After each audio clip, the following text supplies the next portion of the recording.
As the modern-day workforce evolves, HR is faced with the challenging task of managing a dynamic human capital. However, many organizations still use outdated and disintegrated HCM solutions, which often lead to reluctant and poor user adoption. So why not make life simple, even at work? Meet Darwin Box, a new-age end-to-end HCM platform built for enterprises. It helps you manage the complete employee life cycle from hire to retire on one unified platform.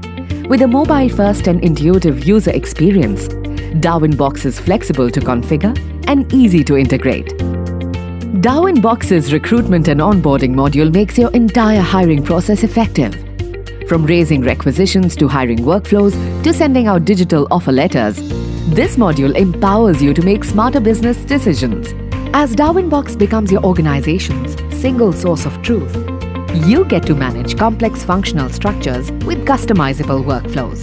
With easy access to employee data in history paired with effective permission controls, say hello to intelligent record keeping. The platform also enables managers to work with diverse shifts and rosters, allowing personalization of leaves and attendance, with features like geotagging, OneView, and more. Review and reward your employees effectively by configuring unique assessment frameworks, cascading goals, and sharing real-time feedback. Allowing personal comprehensive suite allows you to identify, award, and retain your high performers. With the talent management module also on the mobile, instant and holistic feedback is always a click away. It offers an automated 4-step payroll to help you manage varied salary structures. You can also easily track and approve expenses. You can also connect better on your organization's own social network to engage, update, and collaborate. Now experience the power of agility as you build custom reports from exhaustive data sets available on the fly. This, coupled with visual and predictive analytics, is the powerful combination you need to make a greater business impact. So take something that's new age, truly digital, and a one-stop solution for HR. Choose Darwin Box.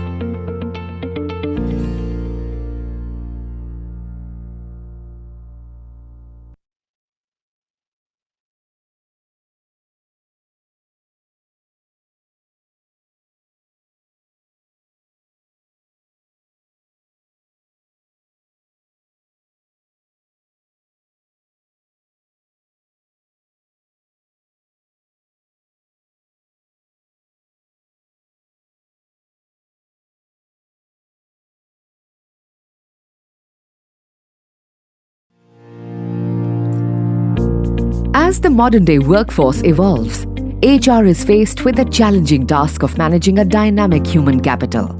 However, many organizations still use outdated and disintegrated HCM solutions, which often lead to reluctant and poor user adoption. So why not make life simple, even at work? Meet Darwin Box, a new-age end-to-end HCM platform built for enterprises. It helps you manage the complete employee life cycle from hire to retire on one unified platform.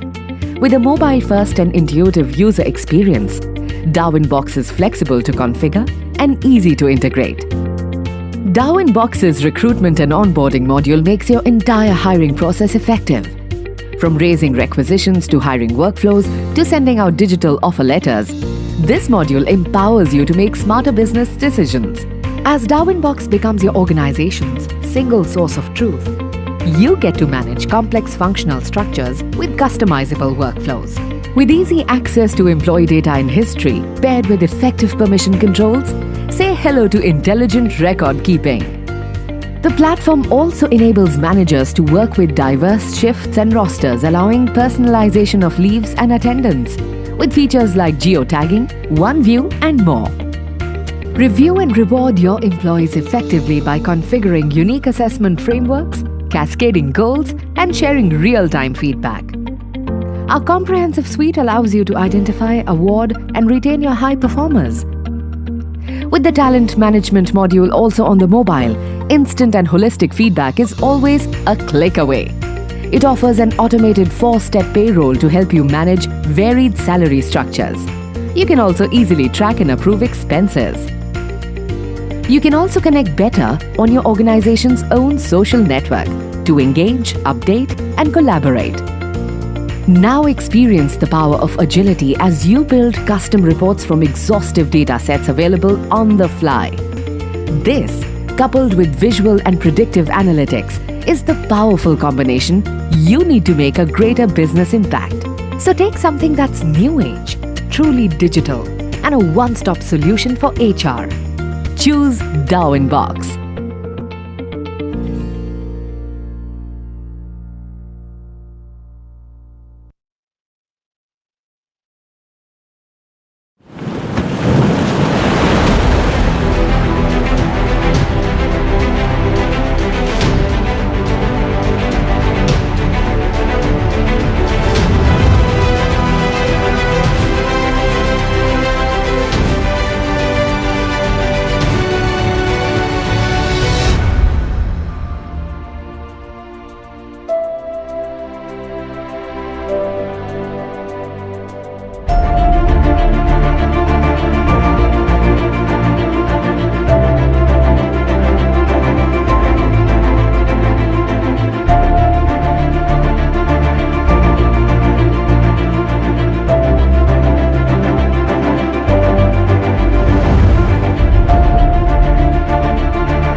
As the modern-day workforce evolves, HR is faced with the challenging task of managing a dynamic human capital. However, many organizations still use outdated and disintegrated HCM solutions, which often lead to reluctant and poor user adoption. So why not make life simple, even at work? Meet Darwinbox, a new-age end-to-end HCM platform built for enterprises. It helps you manage the complete employee life cycle from hire to retire on one unified platform. With a mobile-first and intuitive user experience, Darwinbox is flexible to configure and easy to integrate. Darwinbox's recruitment and onboarding module makes your entire hiring process effective. From raising requisitions to hiring workflows to sending out digital offer letters, this module empowers you to make smarter business decisions. As Darwinbox becomes your organization's single source of truth, you get to manage complex functional structures with customizable workflows. With easy access to employee data in history paired with effective permission controls, say hello to intelligent record keeping. The platform also enables managers to work with diverse shifts and rosters, allowing personalization of leaves and attendance, with features like geotagging, one view, and more. Review and reward your employees effectively by configuring unique assessment frameworks, cascading goals, and sharing real-time feedback. Our comprehensive suite allows you to identify, award, and retain your high performers. With the talent management module also on the mobile, instant and holistic feedback is always a click away. It offers an automated 4-step payroll to help you manage varied salary structures. You can also easily track and approve expenses. You can also connect better on your organization's own social network to engage, update, and collaborate. Now experience the power of agility as you build custom reports from exhaustive data sets available on the fly.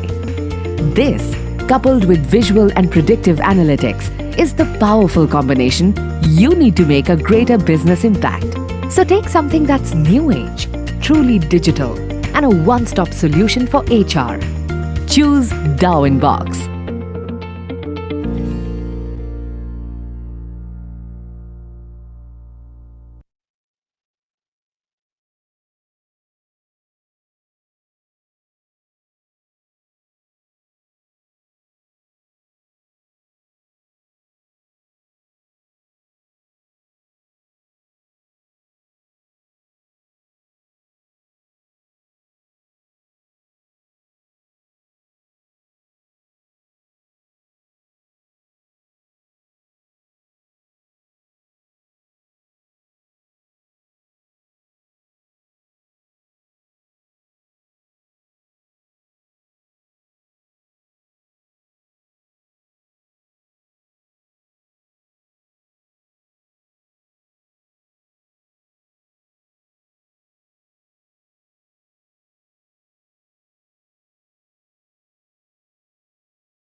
Good afternoon.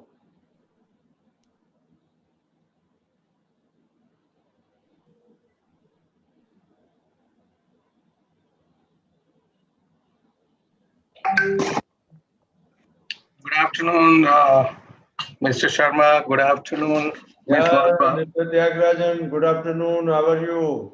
Fine, thank you. Wonderful to see you. Yeah, glad to see you too. So, how is business? Reviving, not bad considering it was a sudden second wave. It has begun to revive in a good way.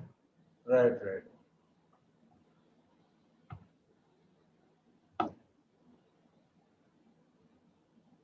So, we are going to have the kind of intellectual feast for next 2 days. Now onward. Wonderful. Lot of ideas and topics have been picked up. You might have seen the program. It is very creative. Yeah. In fact, my committee spent a huge amount of time together to work out this, conclave. Ah, And there has been a contagious enthusiasm and I should say a regular participation by everybody. very good. Excellent.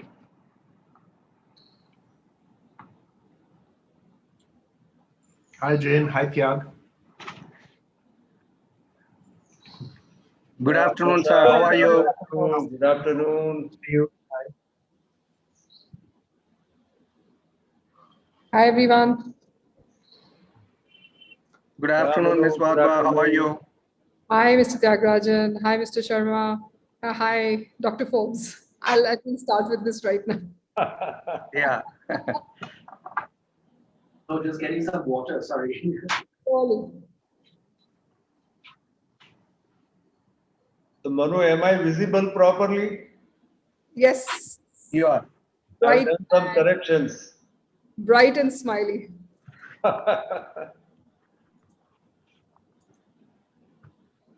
Because Hi.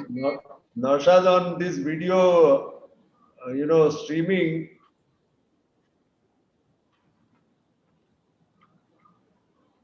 Sorry, you were saying Yatindra? yeah, on visual aspect, you need a lot of, precise elements whereby you are visible properly. Otherwise, with the weather changes and when you are in your office, I mean, you end up in a very different look. Yeah, I went to the office yesterday for the first time in 4.5 months. Oh, But today I'm back at home. So,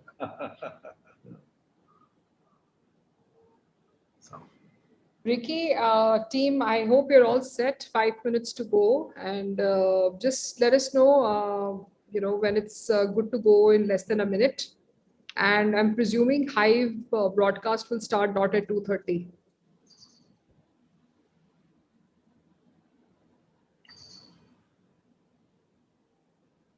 all You, of what we're doing on VCs and so on is kindergarten for Manu. yeah. and Ms. Bhadwa sounded like a principal. Yes, yes, yes. Oh, you just this is the last minute preps which we're going through. So I'm sure it'll ease off with such amazing cast that I have. Manu represents a company which is a digital wizard. Yeah. We are attempting to be, Mr. Sharma. We're trying our best. Yeah, the kind of competitions what they did in Corona time, Naushad, it's really something which deserves a case study. Yeah. Thank you. Are you going to talk about it? Well, from a standpoint, what Mr. Sharma is referring to is we actually, Naushad, for the last couple of years, have driven under the CII regiment itself through the National Committee Youth Voice Activation Program, which has been centered around gathering the voice of youth to present the best of the best innovation in HR. And the maiden year in 2019 saw almost close to about 1,000 odd applications from across the country. And we had regions coming in and, coming up and deciding who the top nationalists could be. And last year it became even bigger and better. So with Mr. Sharma's sponsorship, Western region definitely had its own flag high, North, East, South, all the CII committees in HR came in together to drive Genesis. The program's name is Genesis, and we're just about to launch season 3. Okay. So we're sure. supremely excited. Last year we had Mr. Kohli and Ms. Renuka Ramnath and Sanjay Gupta from Google, who had been kind to be the national jury members. This time we are scouting for the next set of leaders who could come and really be the council and really the mentors, aspirants. Right. Great. So Ricky, I am ready. Whenever you give the green light, I will start. Yes, sir. We'll start sharp at 2:30. Okay.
A very good afternoon, ladies and gentlemen, and I welcome you all to the CII Western Region HR Conclave 2021, Shaping the New Normal, the Future of Work.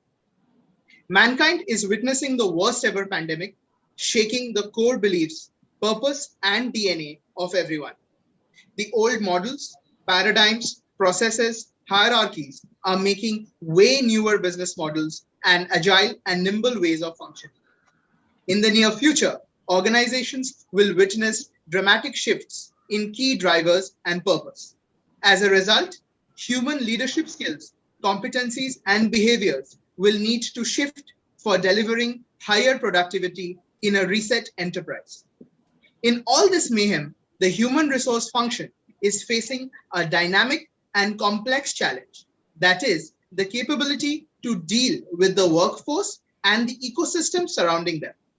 The new normal calls for reinvention of HR strategies across spectrums, whether it's skills or work formats or holistic well-being, the whole 9 yards of an organization's hire to retire model.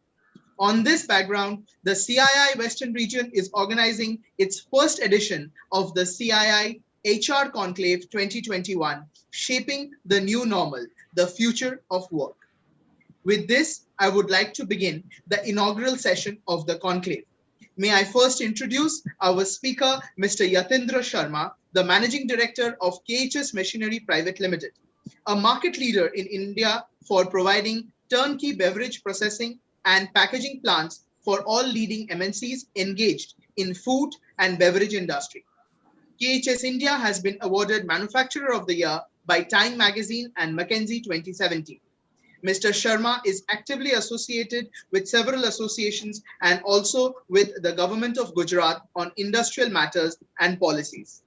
With this, may I request Mr. Sharma to kindly deliver the welcome remarks of the inaugural session. Over to you, sir. Yeah, thank you for kind remarks. Good afternoon and welcome you all for this conclave and inaugural session on the people imperative.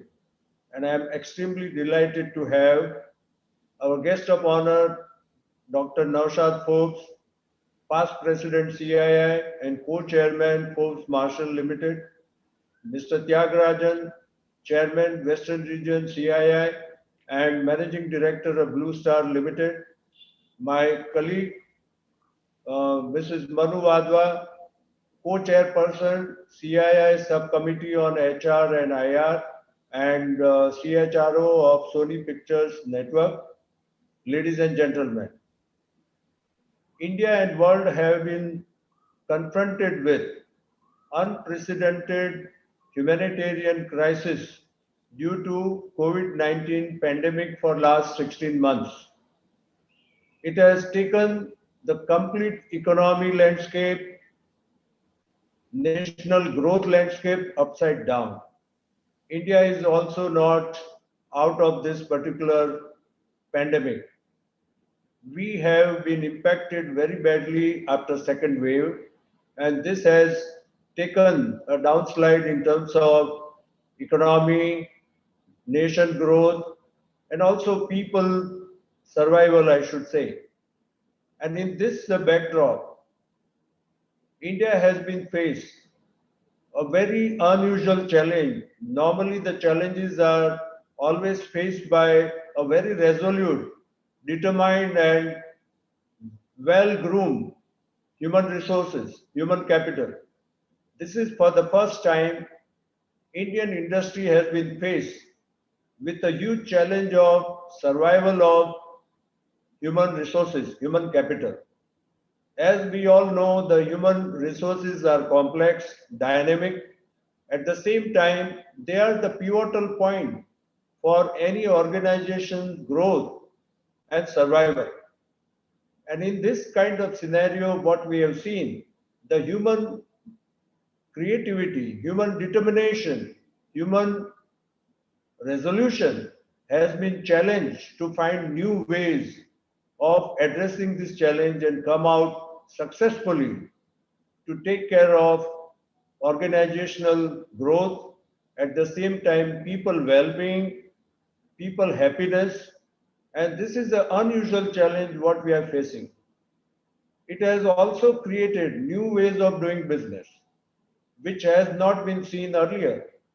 What we have seen, digitization bringing new ways of doing business, work from home, digital meetings, digital, what we can say, digital information sharing. But all this has thrown new challenges, at the same time, new opportunities for industries to create new business models. And against this backdrop, we decided to take up a very important topic, that is shaping new normal, the future of work.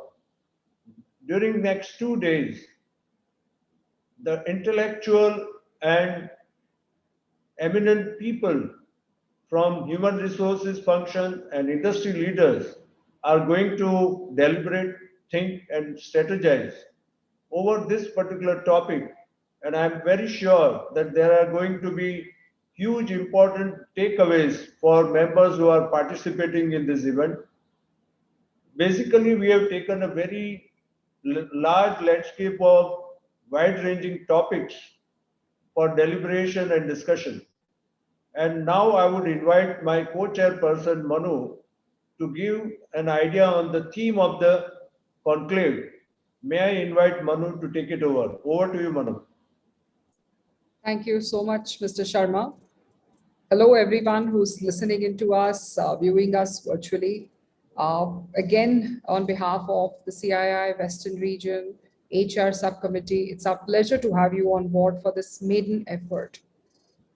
As you heard from the chairman, the new normal is changing and our ways of work are evolving so rapidly that some of us do not even know that subconsciously it has changed our DNA, either as an individual or as the teams that we work in, or collectively as the organizations.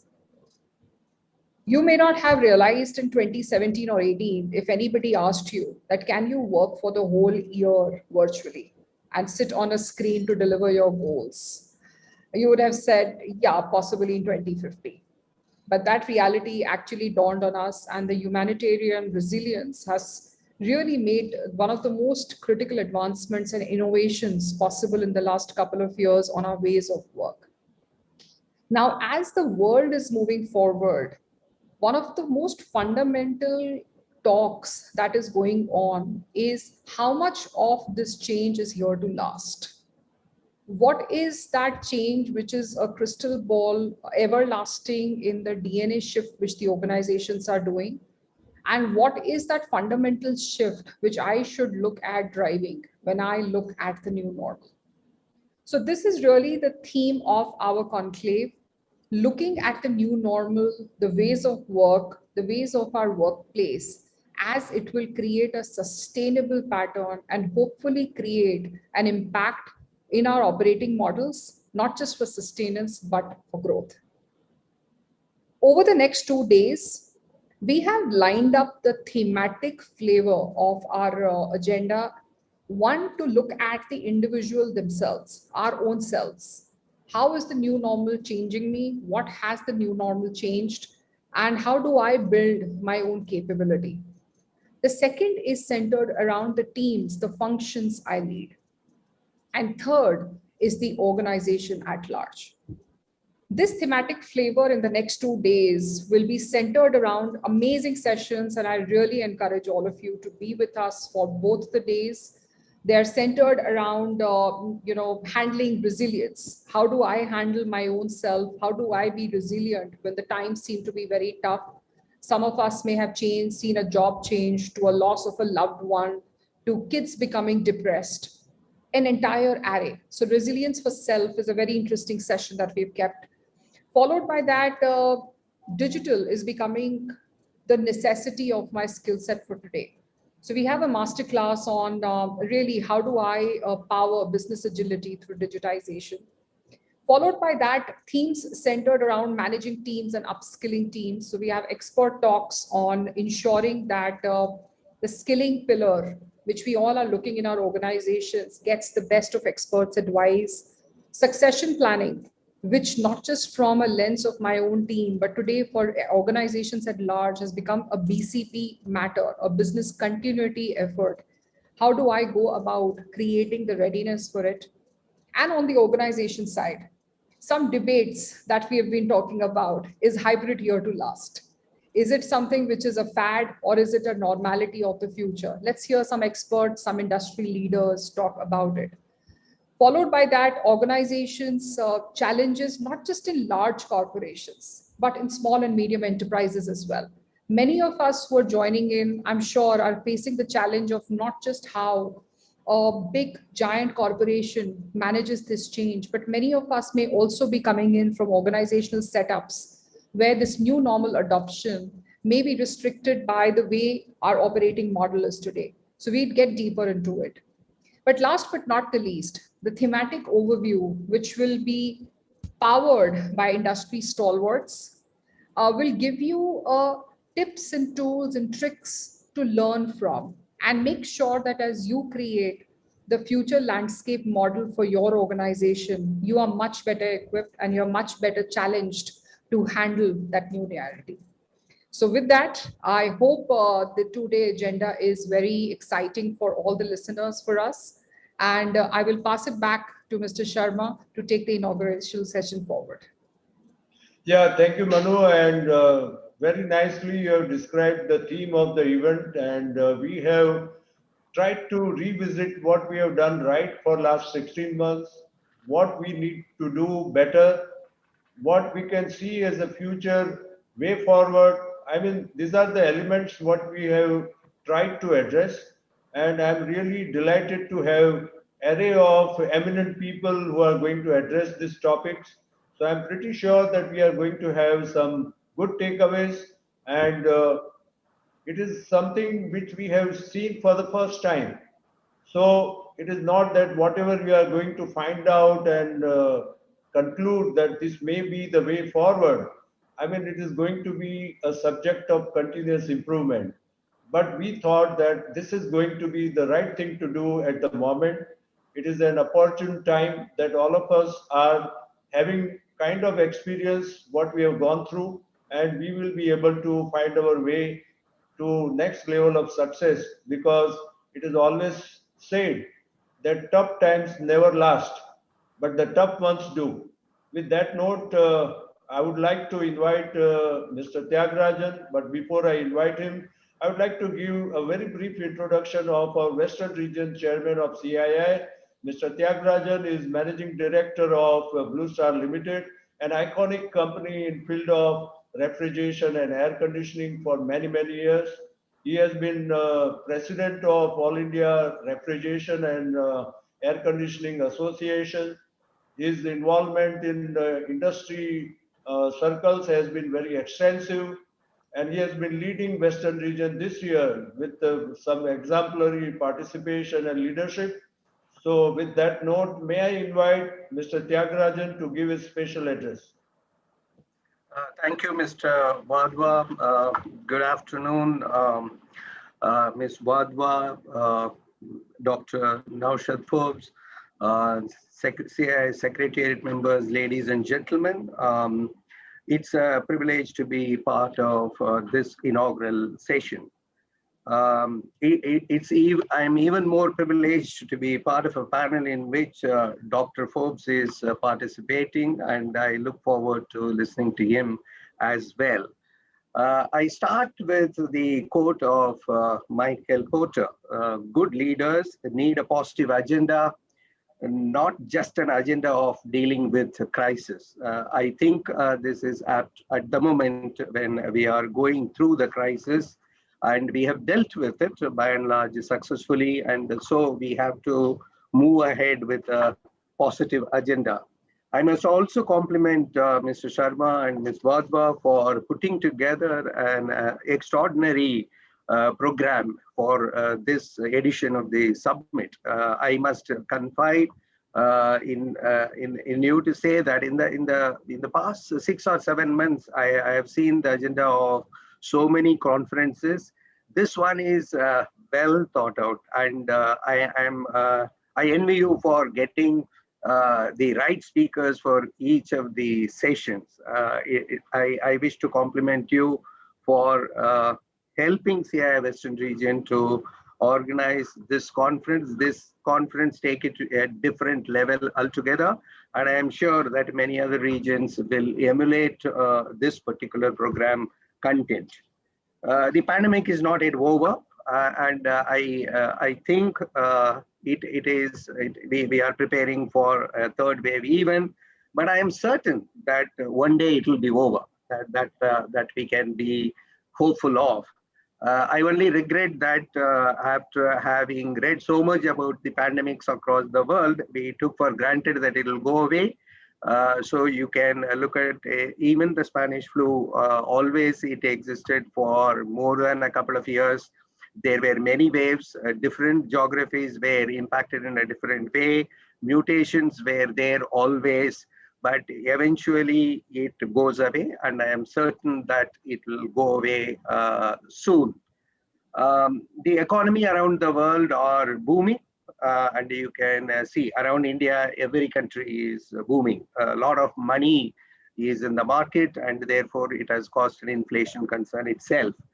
I'm not getting into what all we could do to prevent the third wave or such issues. CII is doing a lot of things, and vaccination an important lever, and we are, that subject is a different one altogether. And you can be confident that CII and its members are doing phenomenal amount of job in ensuring that the economy is not impacted even if we have the third wave. You can also witness the FDI flow. Apart from FII, there are a lot of production-linked incentive schemes have been announced, and therefore I think India will grow. And right now we may not be satisfied with the growth rate, but from the past 4 or 5 weeks, I can tell you the market is doing much better than what I expected. And I think India will bounce back. We need not have any worry about that. In my short speech, I'm not going to also deal with work from home or different ways of working. At the same time, I'm not also going to do with major trends because I'm not an economist. But I believe that there is going to be a boom. I can see a lot of expansions taking place around. And I'm going by the very inquiry pipeline that we have got. So many manufacturing units are coming up. So much of construction is going to happen. Consumer sentiments are very high. And therefore, from the human resources perspective, there is going to be shortage of talent. That I can very clearly see. Again, I am not sure whether, I have been against the use of the word human capital or human resource because it implies leveraging them for a revenue or a business. But Mr. Sharma will have different terminologies to denote to that. But I hate to look at employees or workers as a resource for multiplying revenue or profits. Now, one thing is certain that I am also talking from manufacturing perspective. You have to forgive me for that. I am not from the service industry. So if India is going to be preparing for competing in this new post-pandemic world, it has to acquire competitiveness. And we do not have scale. That if you are comparing with China, we are a minuscule manufacturing economy. In that respect, what I think is very important is the innovation mindset. So the very first talent matter that I am tabling is that if we have to compete in the new world, we need to, we are not going to have scale immediately, and it is going to come through innovation and innovation mindset. And, in quite often, accidentally, I land up with the subject. the R&D spend of India as a percentage of GDP, or the R&D professionals available in the panels. It is not intentional. Accidentally, I land up with that wherever Dr. Naushad Forbes is there. That I think we need to build talent. This is one of the human resources issues to begin with, that people with innovation mindset. And next thing I would look forward to is, if we are looking forward to leaders, people with aspirational mindset. So when you come out of the crisis, it may not be there. We are content with a small revival, but this is the time to set very high goals. And I quote Michelangelo, Lord, grant that I may always desire more than I can accomplish. The leaders and the employees we will prepare for tomorrow should be aspirational people. And I would like to again invoke another guru, Gary Hamel. I had the fortune of listening to him when I was in London Business School. To create an organization that is adaptable and innovative, people need the freedom to challenge precedent, to waste time. They should be permitted to waste time, to go outside of channels, to experiment, to take risk, and to follow their passions. So the word passion is very important, and you must look for passionate people and identify and groom them. And then in the context of the post-pandemic arena, it is very important that apart from passion, we pay attention to compassion. This compassion orientation is very important. And the pandemic taught us that. I quote my own example where I would send my caretakers to hospitals of any choice, giving some money. Now I am very particular that I am identifying the right hospital, and I am sending them by my own car. And when the vaccination was opening up, and I took extraordinary interest in ensuring that they go driven by the car, brought back by the car. And if earlier I might have paid the money for them to travel by train, now I am ensuring that they are in a flight and the adjacent seat is also bought. So you can look at it. The pandemic forced us to look at that, what they should be doing. In the normal times, we were not. So this compassion, if this pandemic has not taught us, I don't think anything will teach. And in the new work environment, apart from passion, how we will ensure that compassion prevails. And the next one is that I am witnessing the demand growth from, if it is B2B, from MSMEs. And if there is a demand growth in B2C, it is coming from aspirational middle class. So the entire portfolio is getting rejigged by many of us, at least in consumer durable industry. It is happening in automobile. So in other words, you're looking for people who can design and deliver affordable products. And in that respect, Mr. Prahlad was very close to CII, that long ago, he had predicted this. The fortune of bottom of pyramid people are the eradicating poverty through profits, and that's not going to work. So when the poor at the bottom of the pyramid are treated as consumers, they can reap the benefits of respect, choice, and self-esteem, and have an opportunity to climb out of the poverty trap.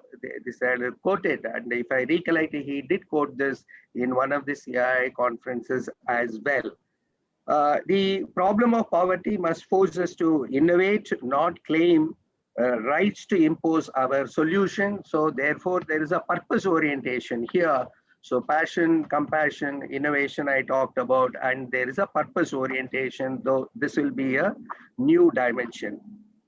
Now, Gary Hamel also had mentioned in one of the very lectures I was attending, a noble purpose inspires sacrifice, stimulates innovation, and encourages perseverance. So these things are somewhat interconnected and make sense in this particular environment. Now you will be hearing about the ESG orientation or the environmental, social, and governance. It is a subject that appeared for regulatory purposes or raising funds, but in real life, how we can demonstrate in our businesses while pursuing the shareholder value creation, how we can be also ESG compliant. And this subject is going to gain momentum. And we know about digital enablement. There are topics out there even in this conference. And what I would look forward is it's not the digital enablement or leveraging, but India is poor in creating new business models out of digital. It is not an investment for improving efficiency, how it can generate revenue. United States does it in a very big way. So as an information technology powerhouse, how we can create new businesses out of, I'm not saying it is not there, there are quite a few examples, but we are lagging behind in creating revenue models, business models out of digital. So therefore, that is another talent. So Ms. Wadhwa will be aware of this. In CII, we had discussed it, and in CII Western Region CEO Economist Forum, this is one of the key subjects, the women workforce dropout. The data is beginning to come. It, in the past 16-month data, if you take it, and it has only accelerated dropout. Perhaps the children are at home and they are not able to cope with working from home and working in the office.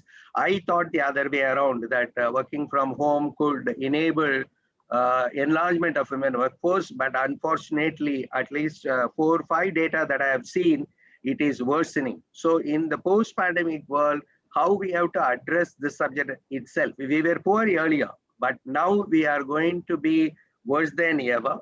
And therefore, I would urge the organizations to earmark certain positions. It is meant only for women, like chief technology officer or a chief information officer or a CHRO. We should be mandating that it is occupied only by women workforce. And I must also tell one thing, that it comes very clear in our study, at least in Blue Star, that the women supply chain procurement leaders do extremely well than men. And the next subject which CII is focusing on, and I am passionate about, is the circular economy orientation. This is again another subject which we never looked at while hiring or grooming people, and it requires specific skills in this area as well. I am pleased with that about the mental issues connected with your conference covers, so I'm not touching that subject, but I would like to define the new era leadership to be optimistic as well.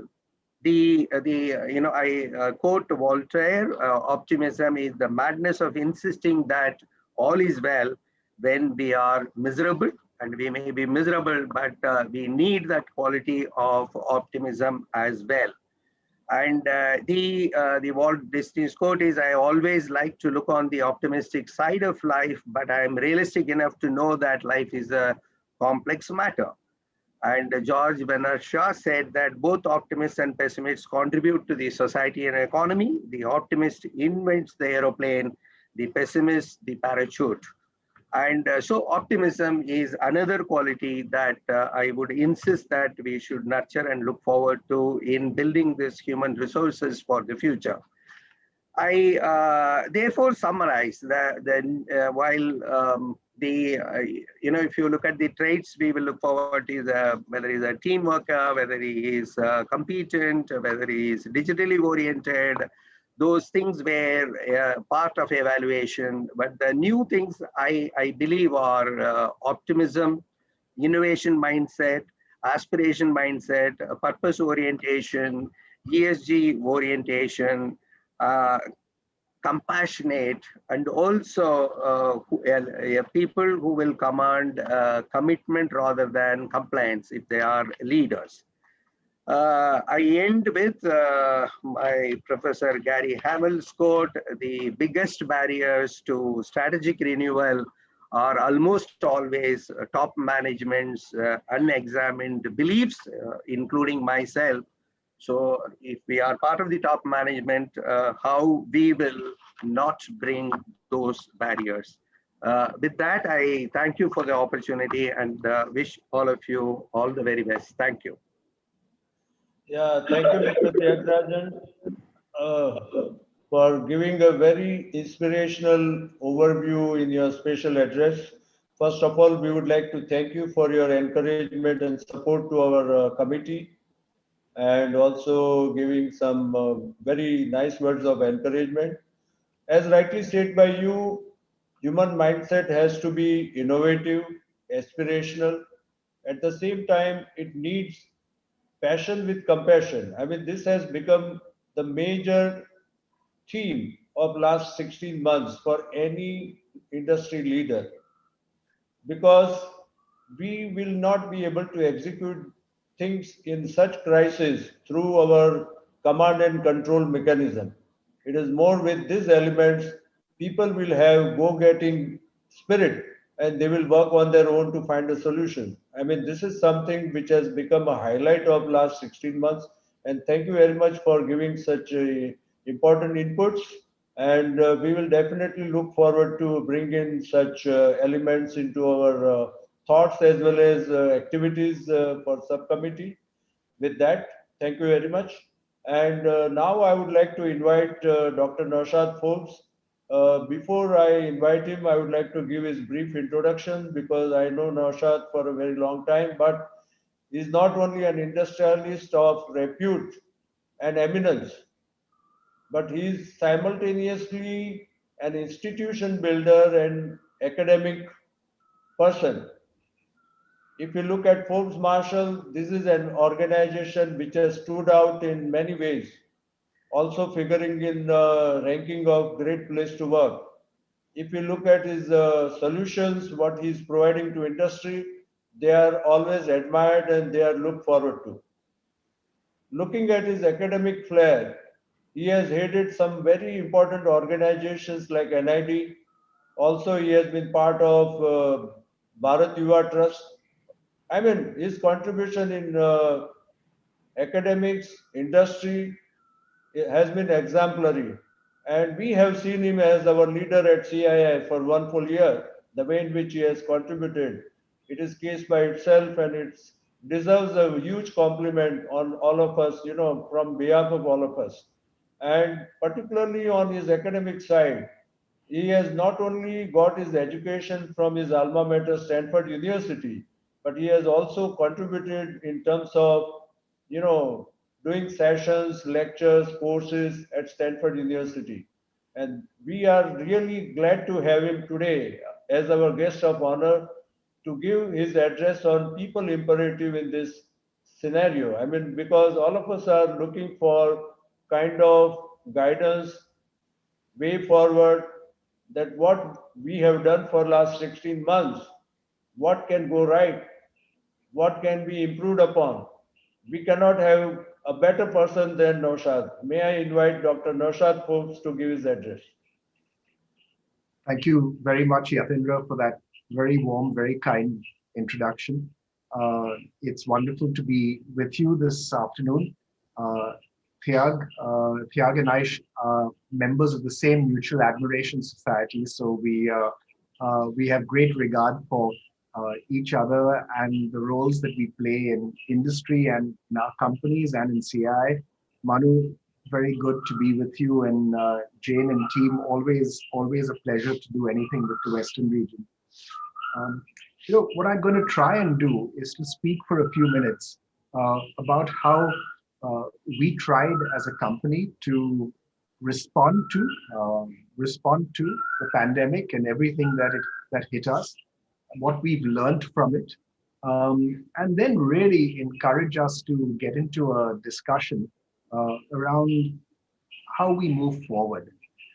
Because one of the key, I think, learnings for me in this last year and a half is that there are no experts in this area.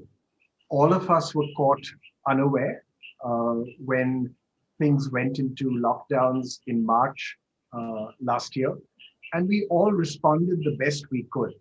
And I think as we responded, we learned, we did better. And as we did better, I think we've been able to spread some of that learning around. But I think we're all equally able to contribute to what the right way forward for us all is. So let me just remind you of something that I'm sure you all are very mindful of. On the 18th of March last year, as a company, as with every other company in Maharashtra, in India, we were all fully physical. As of 1 week later, and we put, by the way, at that point in time, we put a plan together for having half the team at work at any point in time, trying to keep manufacturing going with safe practices and social distancing, and so on, but that's the best we've done. 1 week later, we were all completely at home, working from home where we could, with all the factories that we had closed. And in a week, the world suddenly looked very uncertain. The future for us as a country looked very uncertain. And the future for us as a company looked very uncertain. Because as a company, the way in which we sell is not by responding to inquiries, but by going around and visiting customers and identifying what they need. And if you can't go around and visit customers, how do you identify what they need and how do you generate sales and business for the future of the company? On the personal side, we were all concerned about how the pandemic would roll out. So you had all these concerns, and we were definitely not alone. I think for all of us, we face this uncertain world future, country future, company future, and individual futures. In that environment, we did not know really what had hit us. It did not help too that the government added to the uncertainty around us. The Home Ministry, in 2 months, between the end of March 2020 and the end of May 2020, issued 270 different notifications. Some of those notifications were simply to undo what a previous notification had done. And this only added to the uncertainty and the uncertain environment in which we all operated. So what did we do as a company? The first thing we did was to start a daily catching up call. I think many companies did this. This started on Monday, the 23rd of March, and it's continued till today.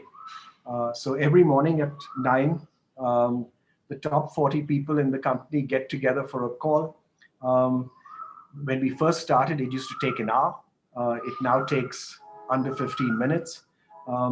And we do an update on 2 things. We start with a health update, is how many people in the company who are infected, out of them, how many are serious or in hospital, family members as well. What do we need to do to help?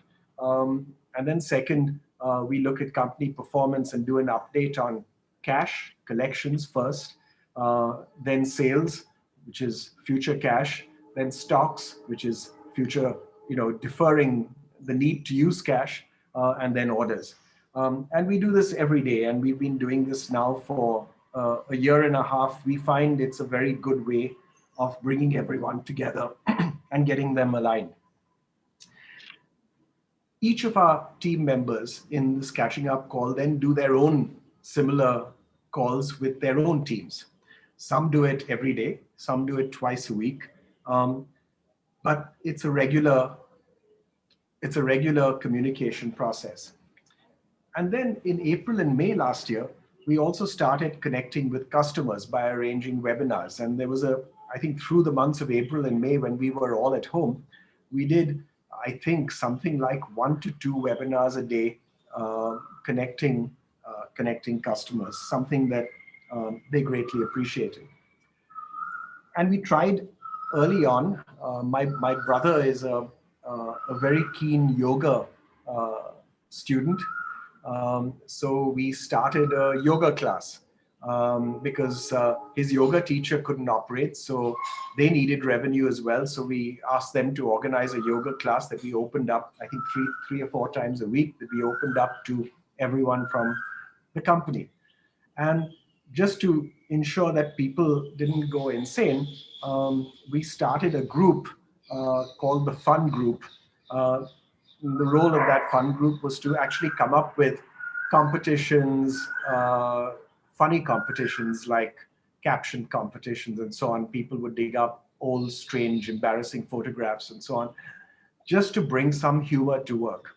And that kind of, I think the group didn't do that much. I chaired it. The group didn't do that much, but it conveyed that life was intended to be fun and normal, regardless of the circumstances around one. So what's worked in all this? The first thing is that we were dealing with this period of huge uncertainty. And when you have huge uncertainty, we sort of felt our way with this, but we tried to address the uncertainty as directly as we could. The first thing that you do when you're trying to address uncertainty in very uncertain environments is that you communicate. You out-communicate what you've ever done before. You just tell everyone as much as you possibly can, and you hear as much as you possibly can. So I think communication is the starting point in any uncertain environment. Just communicate, communicate, communicate. Second, we also communicated within the first week that we would, as a company, protect all jobs, and that as a company, we would protect all contract jobs as well. And we said that would be an absolute, and we would see what we needed to do, including deferring salaries, which we did and then later paid back. But we said we would protect all jobs. So you remove an element of uncertainty that is otherwise in people's heads.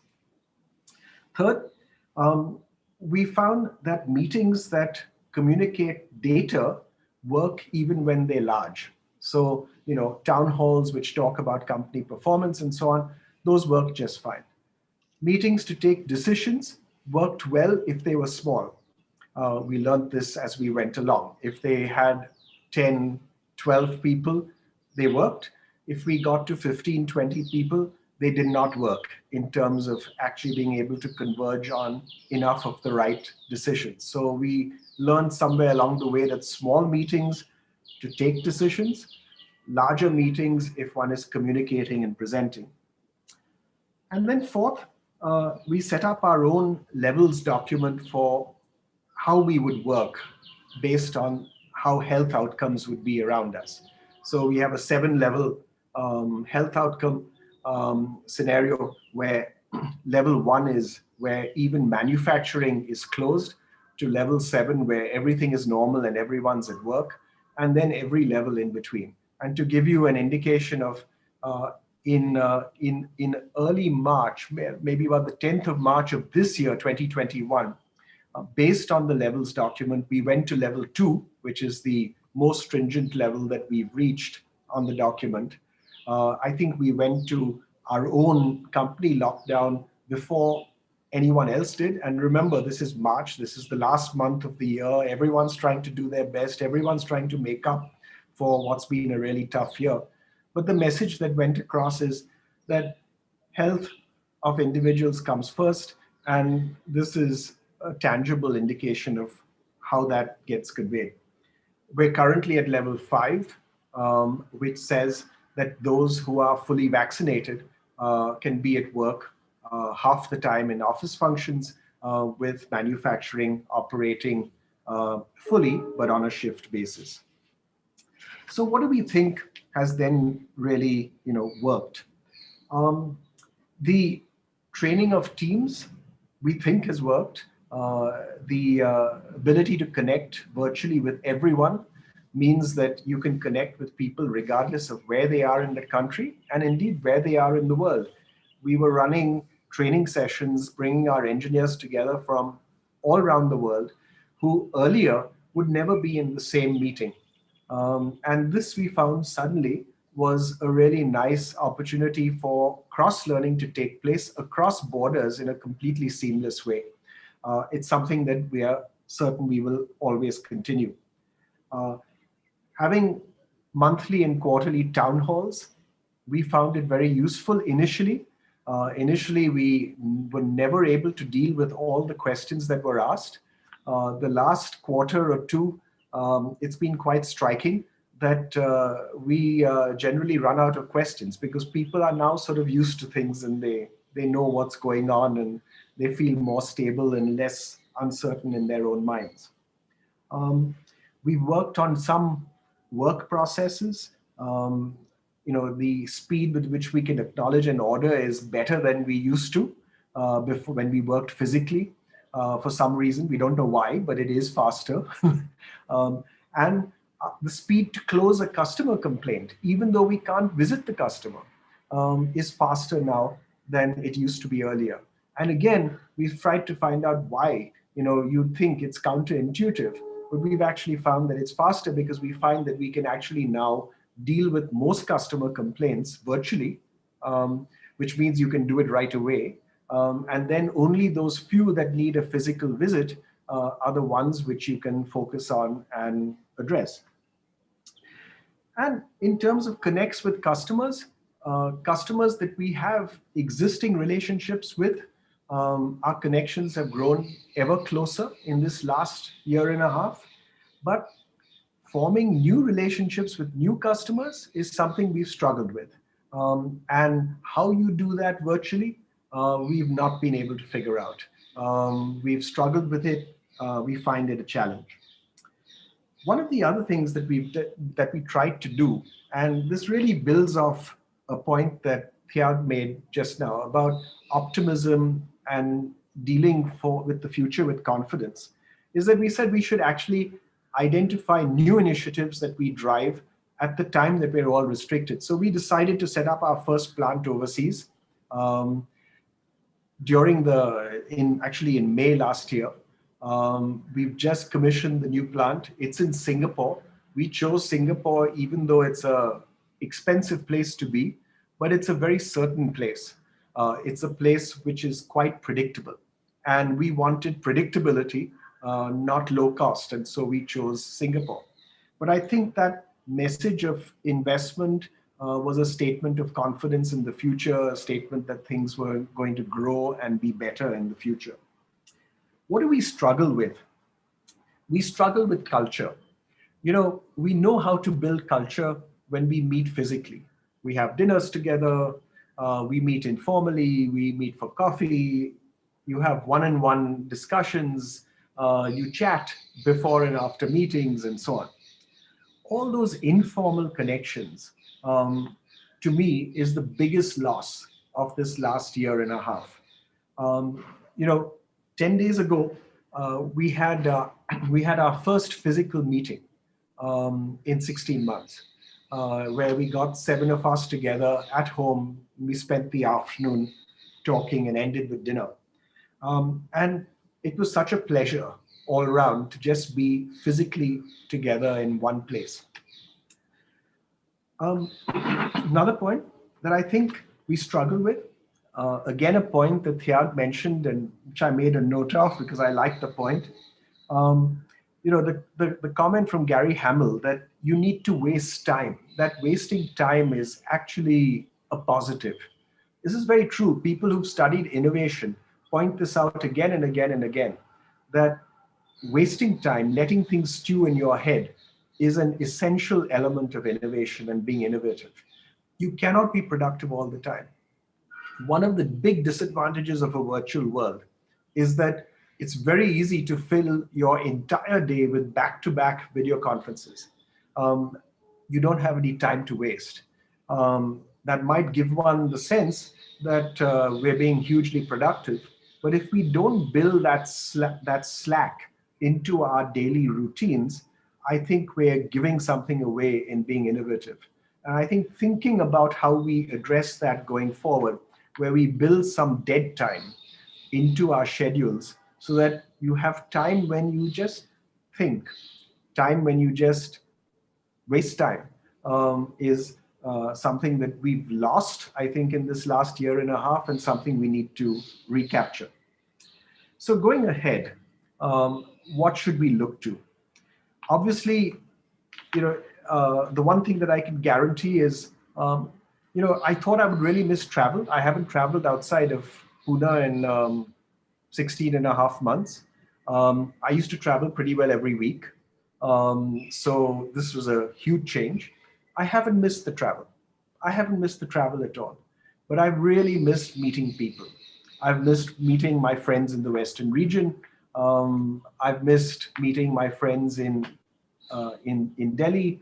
I've missed meeting my friends all over the place. That I miss. The travel I can do without. So if I look ahead, I can pretty well, a meeting like this that we're doing now, if it required going to Ahmedabad or even Bombay, I think in the future I would say no. I would, because it's just not worth spending a day for an hour. But if it was combined with a dinner, with a couple of hours of chatting, with a lot of talk and discussion and meeting people, then I'd say yes.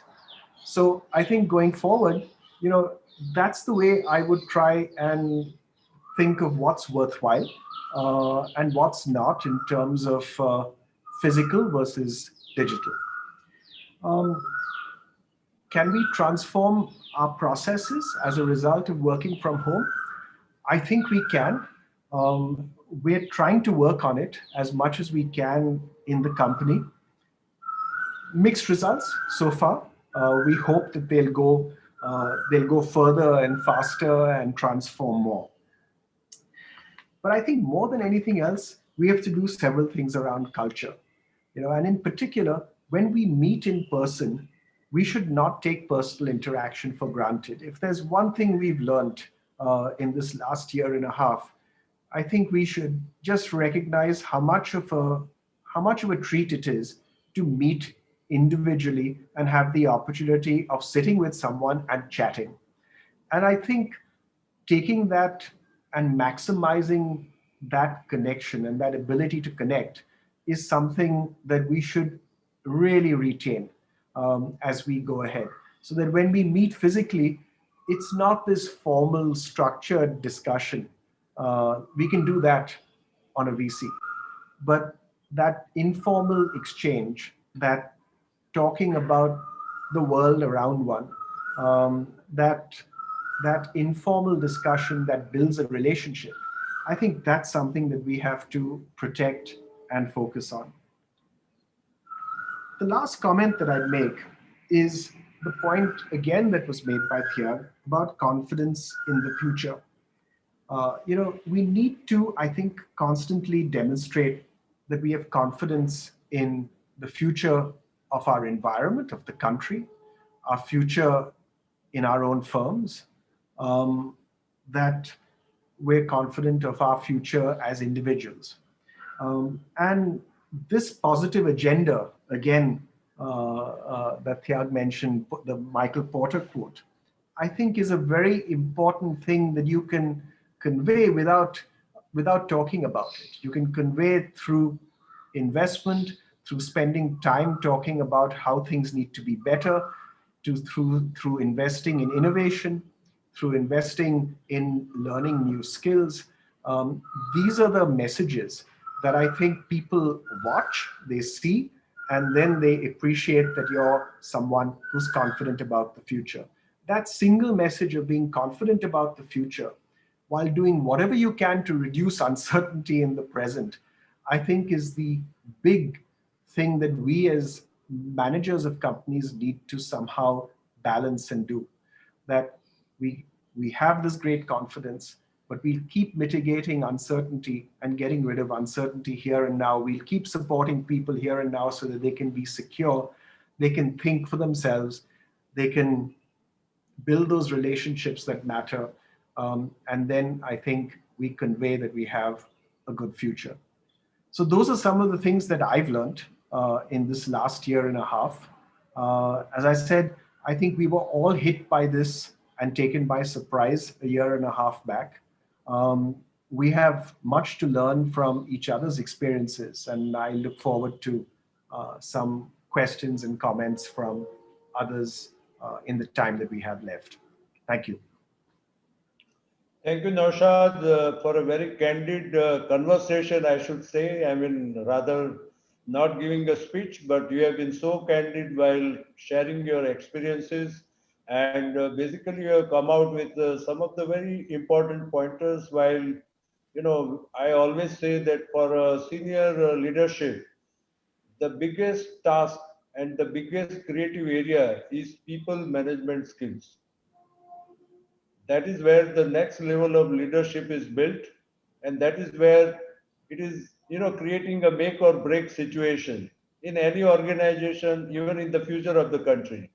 Likewise, whatever we have seen in US in 1961, John F. Kennedy just said that I want to put a man on the moon, and then rest is the story. In 7 years that America did put man on the moon.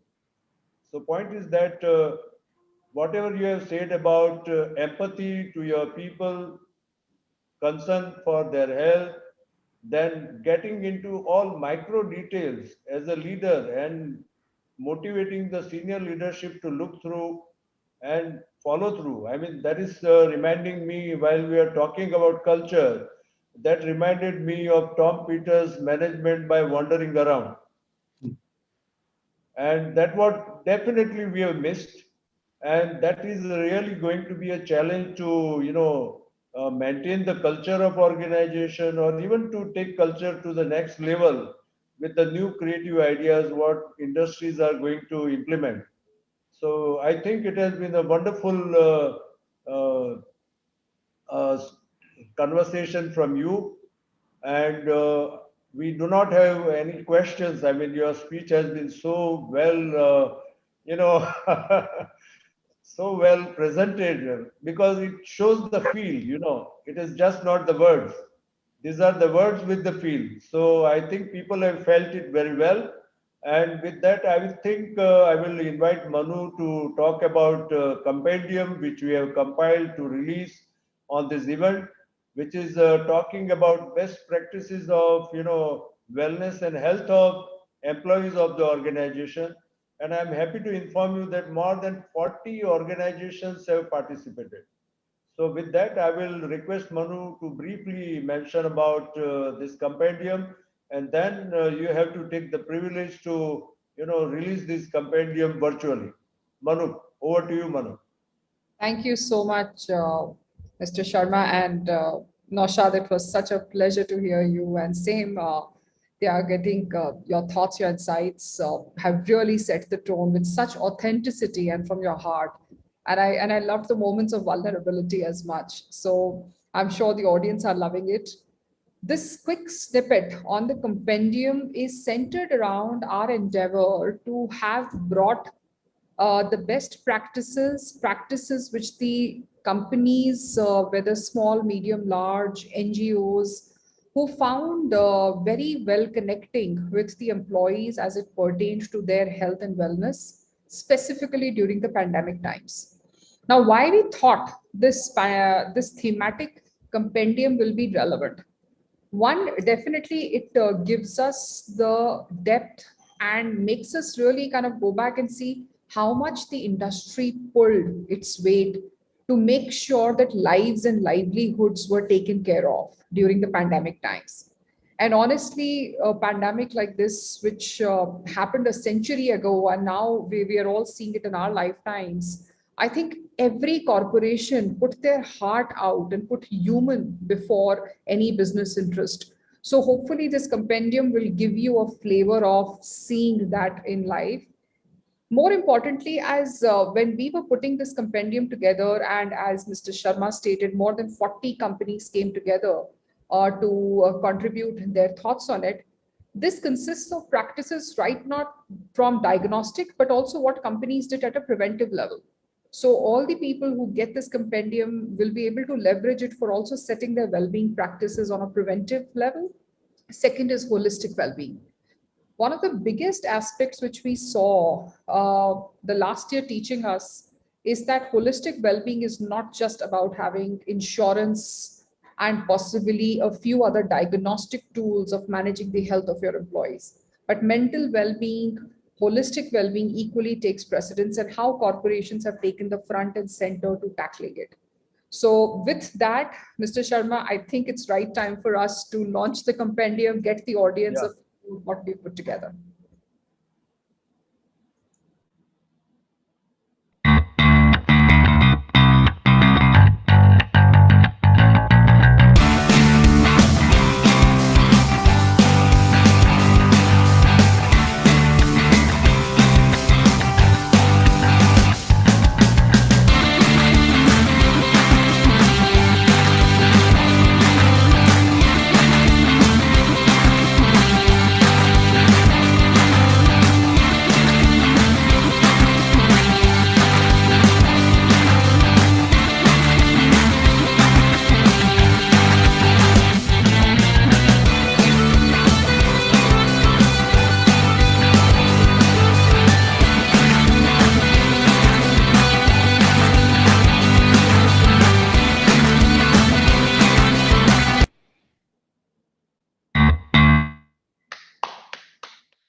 So thank you very much, Dr. Naushad Forbes, for releasing this compendium, and we are going to circulate with all members. Tyag, you will find it interesting to just go through whenever you have time, because some of the very innovative, practices have been noticed in this organization activities. Same I request Naushad to you also. Maybe it will be useful for all our members. With that, I think the inaugural address comes to a grand conclusion, and very sweetly and memorably, I would like to thank Mr. Tyagarajan for giving his special address and motivating us to next level of thoughts. At the same time, I would like to thank Dr. Naushad Forbes for giving his very inspirational, and I should say real life experience sharing, which has made us reflecting on us that how we should also look at what we did right, and what went wrong, what we missed, and what we should take it forward. I think with that note, I would like to thank you all for this wonderful session. Thank you very much. Thank you. Thank you all. Thank you, Naushad. Thank you, Mr. Tyagarajan. Thank you, Manu. Thanks. Thank you very much. Thank you, everyone. Thanks, Tyag. Thanks. Thank you. Thank you. Hi, Ganesh. Thank you, speakers, for that excellent inaugural session. Ladies and gentlemen, we would now be beginning shortly with the big debate on the hybrid workspace in a couple of minutes. See you soon.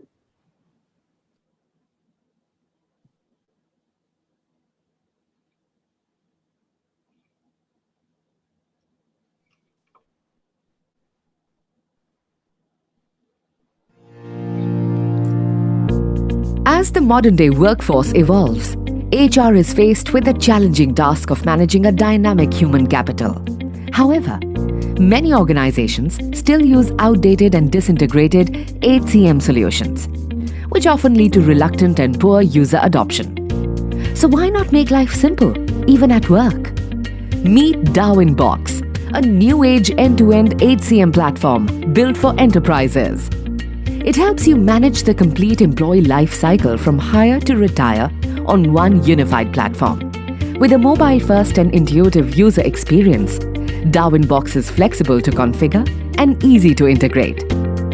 Darwin Box's recruitment and onboarding module makes your entire hiring process effective. From raising requisitions to hiring workflows to sending out digital offer letters, this module empowers you to make smarter business decisions.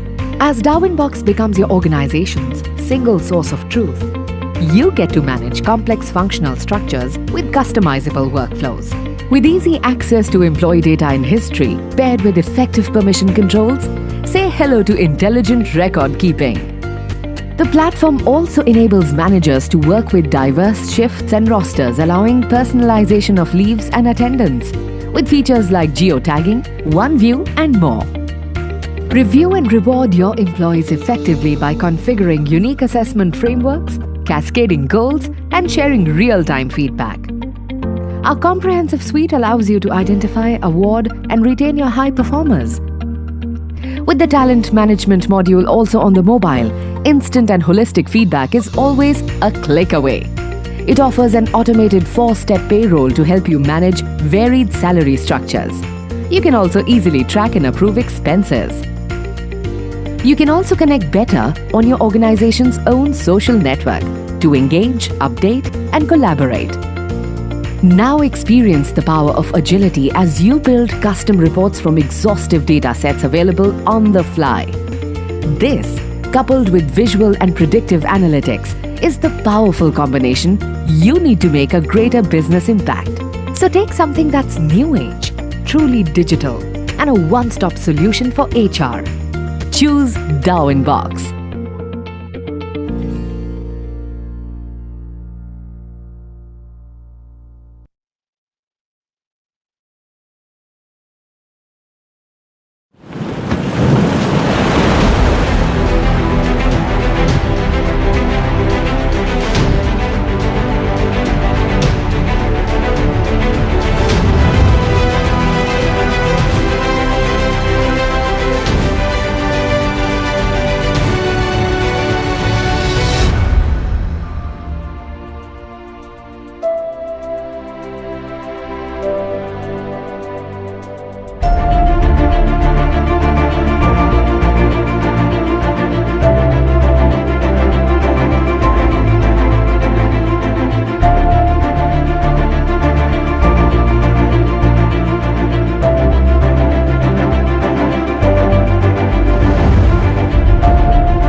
Welcome back, ladies and gentlemen.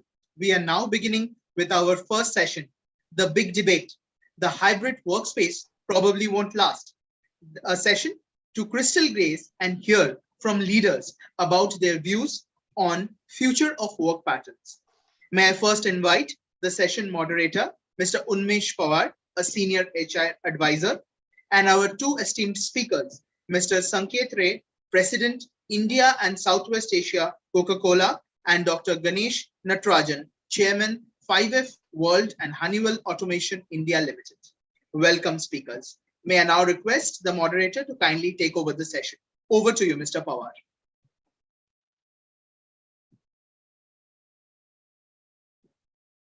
Thank you very much, Sanket. And if somebody can give me a thumbs up, you can hear me, you can see me well.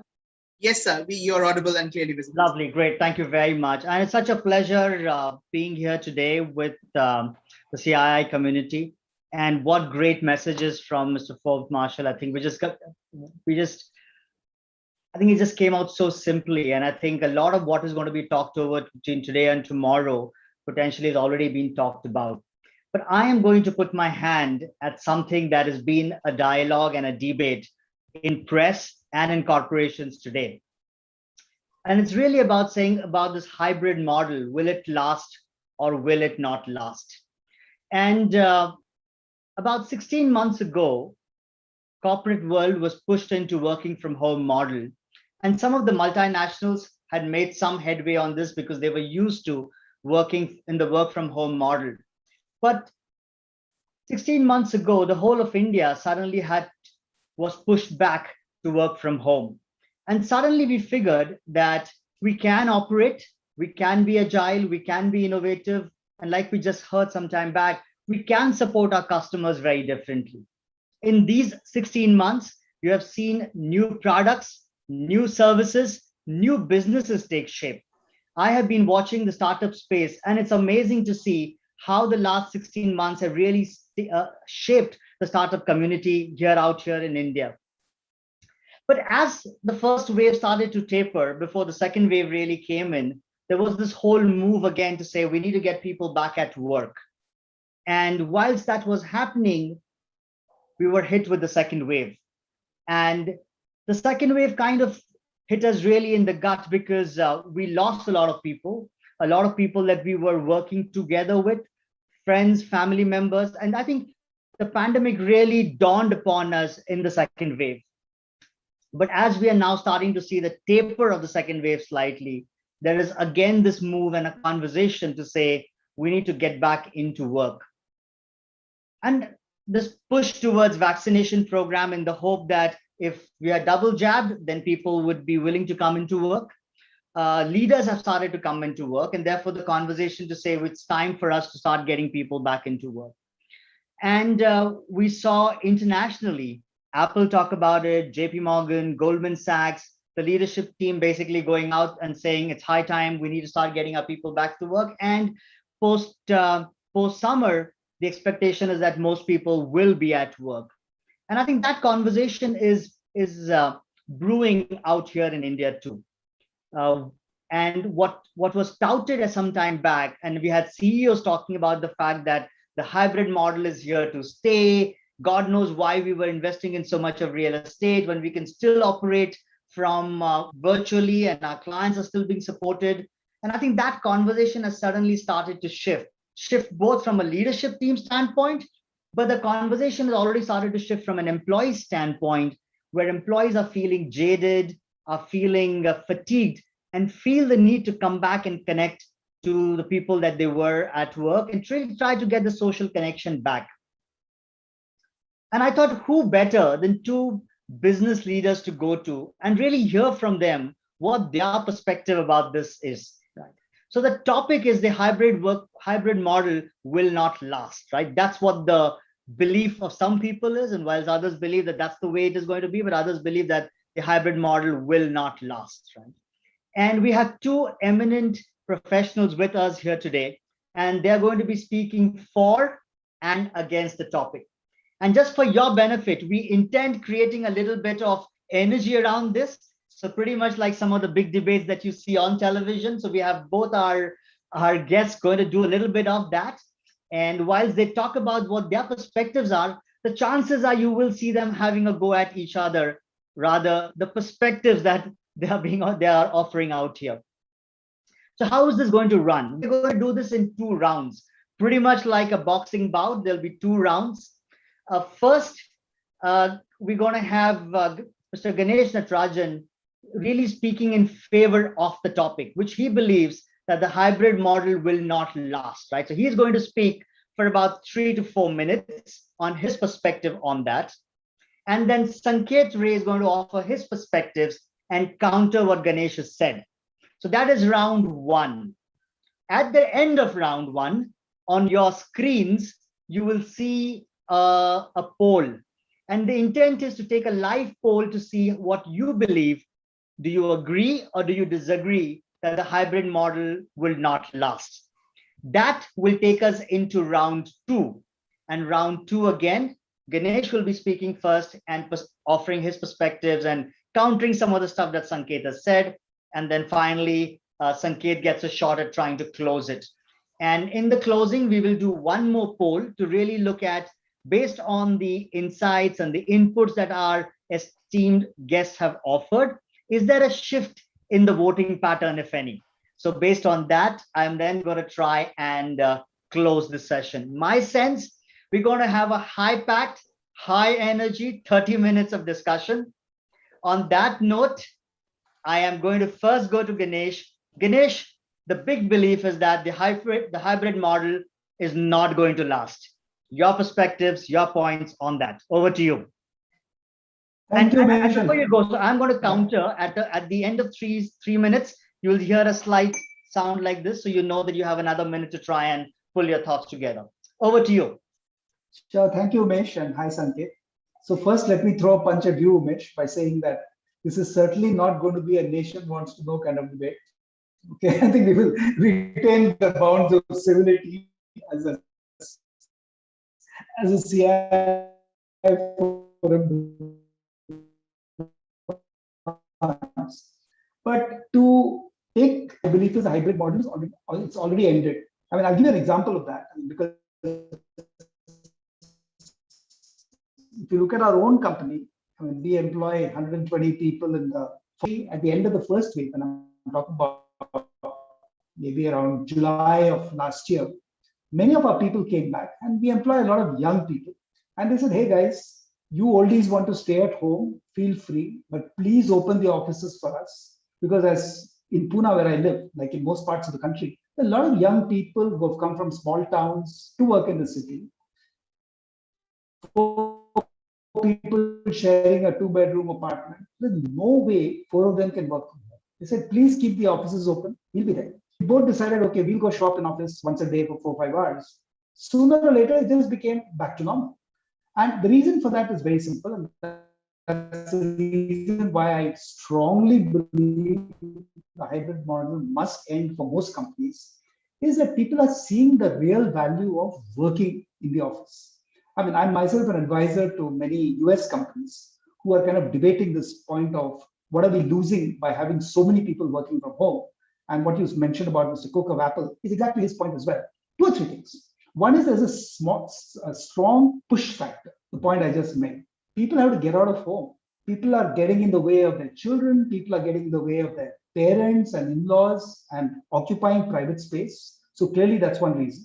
The pull factor clearly emerges from corporates. Because in any corporation, you're finding that 4 or 5 reasons why it's much more effective to be in an office environment. I mean, I myself was in Chennai and Odisha last week.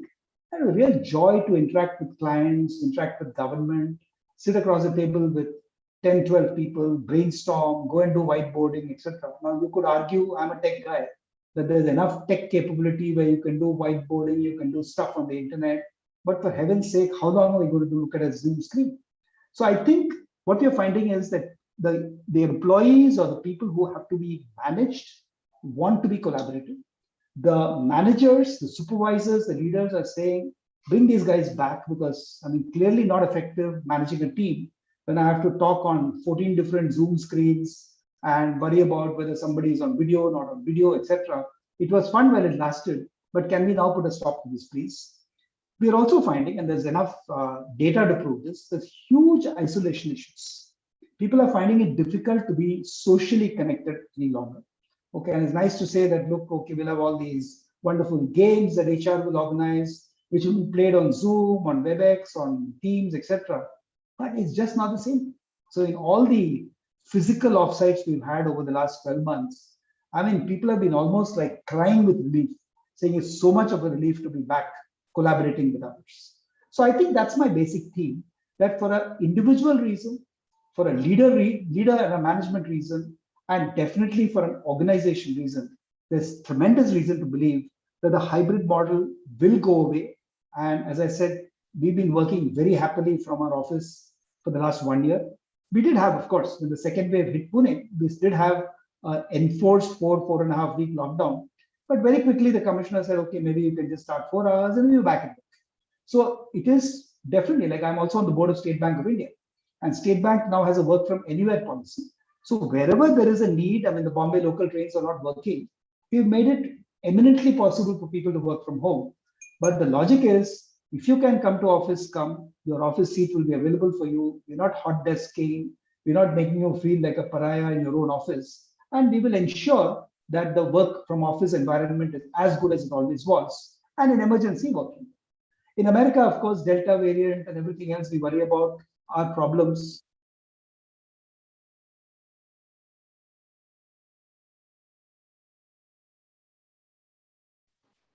Ganesh, we seem to have lost your sound. Ganesh, you've lost your sound.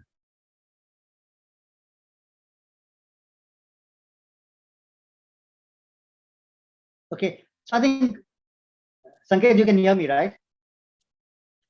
Great. Yes, sir, you're audible. You're audible. Okay, great. So I think Ganesh was almost completing his point, and I think he's almost done time. So we heard Ganesh's perspective. I think a lot of what he said was the younger workforce feeling constrained, being at home, wants to come back into office, right? So I think I did, in my opening comments, I said coming back to work, but I think honestly, we were all been working and working far more than we would have been working at office. So I think what I really intended to say was coming back into office, right? So I think there's a need being felt by the younger workforce to come into office, constrained due to work, constrained due to having a secluded work area because you're now intruding into people's house, impact on family, impact on collaboration, and I think inability to necessarily manage a hybrid workforce when you are not equipped with some of that, and the whole challenge around isolation that the workforce is starting to feel.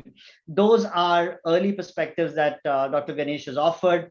Sanket, I'm going to now move to you for your perspectives and why you believe that what Mr. Ganesh said doesn't hold well, and you see that this model is here to stay for good. Your time started now. Yeah, good afternoon, Unmesh, and good afternoon, Ganesh, and rest of the team, everybody.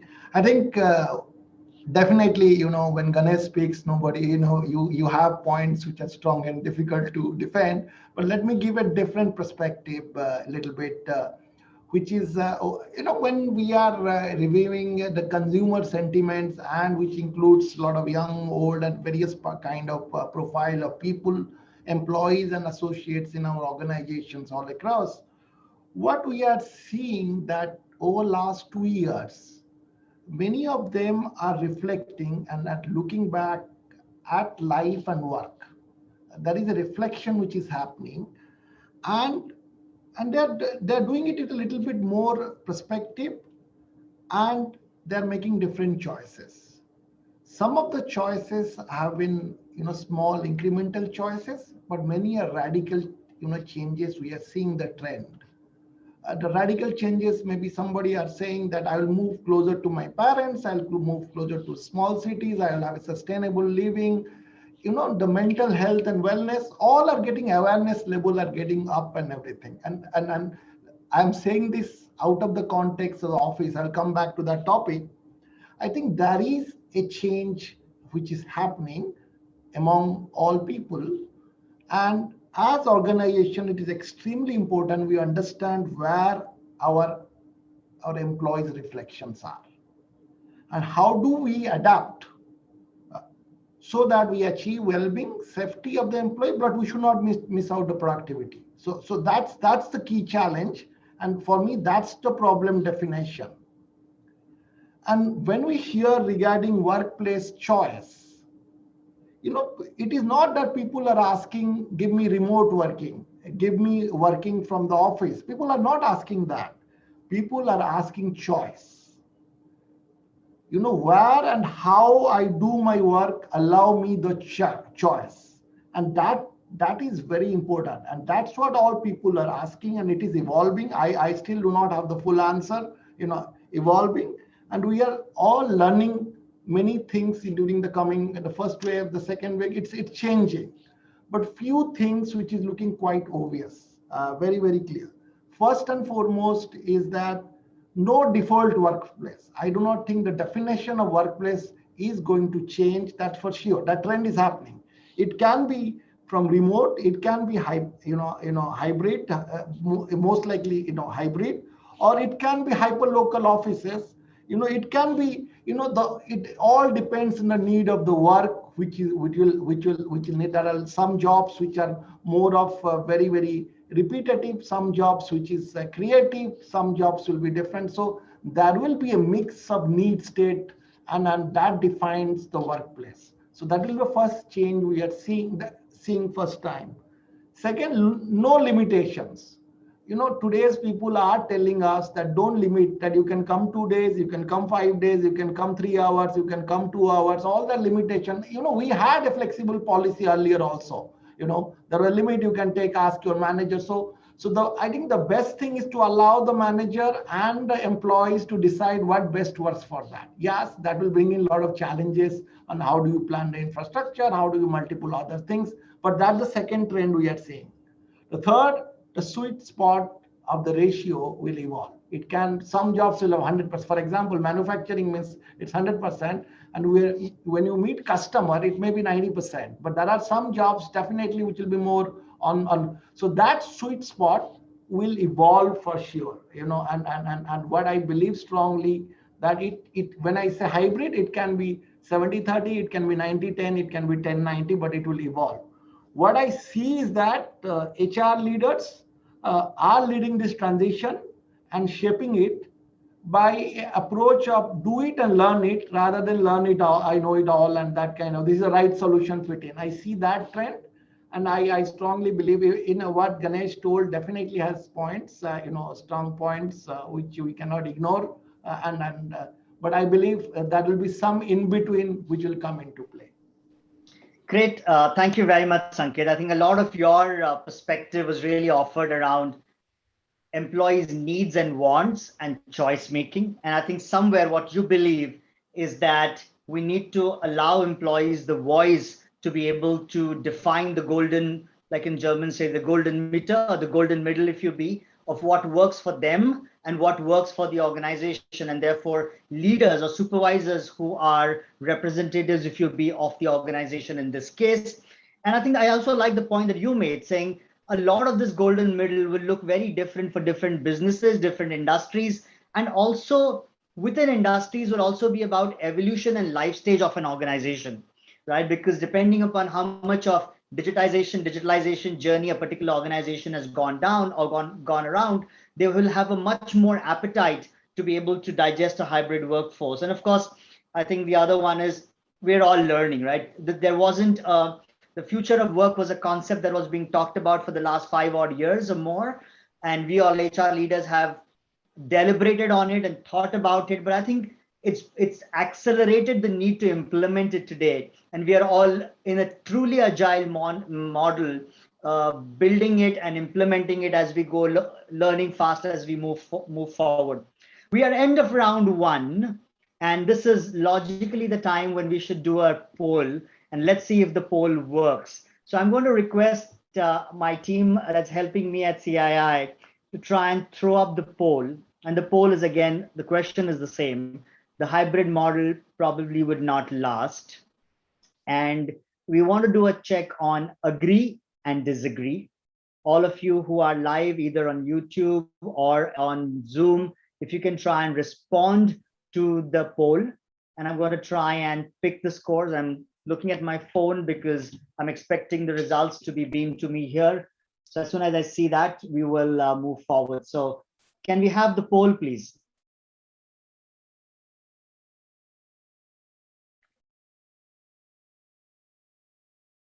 Don't call me 4:30.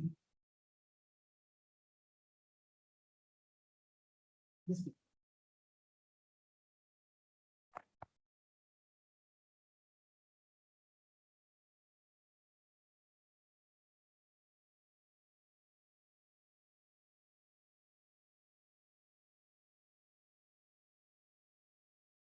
So for the benefit of folks who are on YouTube, we are going through a poll. You are not being able to see the poll because folks who are on Zoom are able to look at the poll. So do stay with us. For the benefit for the folks who are on Zoom, we want you to know that this is also being beamed live on YouTube. So you could try and send this out to links to your team members, to friends, colleagues who you believe could benefit from this. And well,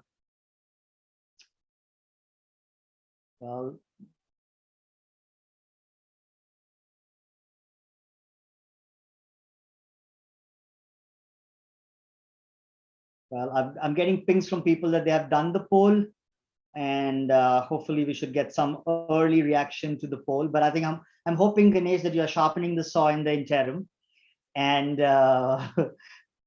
trying to offer some perspectives based on what you heard Sanket say. So why don't we launch it? I think while the survey score should come in, I think in the interest of keeping this moving forward, I think let's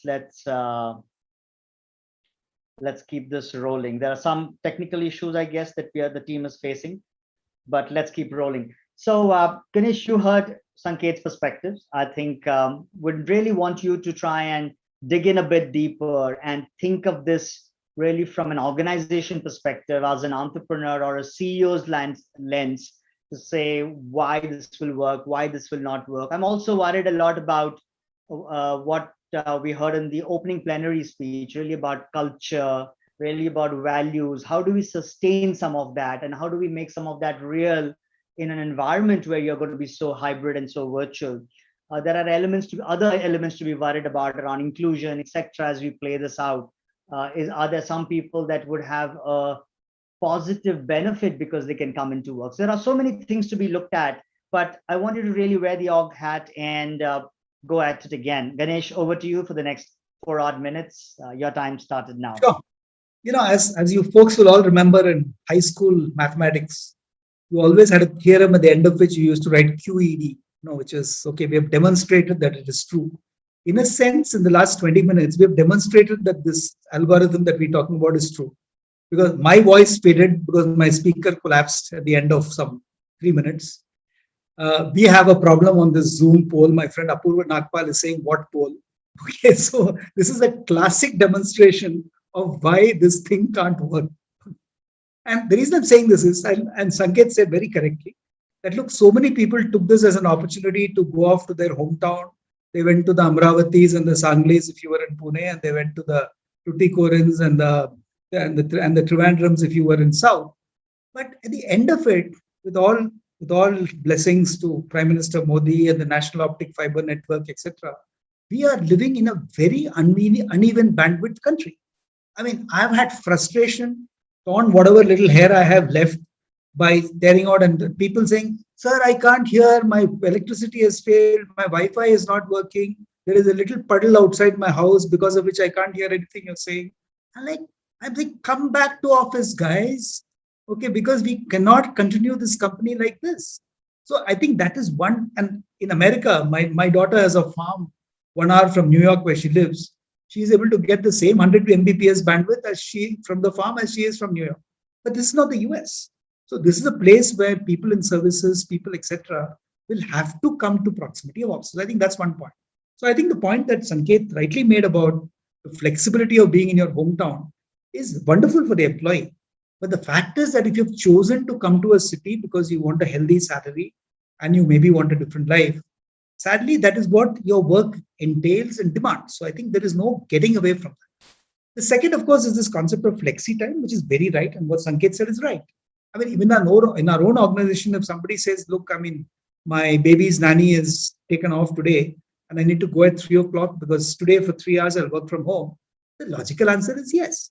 So that was always the old normal, not just the new normal. There will be flexi time, but flexi time is not what the Apple employees in Cupertino are demanding. The Apple employees are saying that, look, I will decide whether I want to come to office or not. I'm sorry, I've run companies throughout my life. I would never allow an employee to dictate that. If it's possible, if your work allows that, if your boss is okay, you are okay, and the customer will not suffer, by all means, I mean, take the afternoon and work from home, go look after your baby, and then spend the 2 hours while she's asleep back at work. That's fine. So I think that was always the normal for any sane or any value-oriented company. But I'm saying the fact of it has to be based on common understanding is unarguable. So that's where I'm coming from.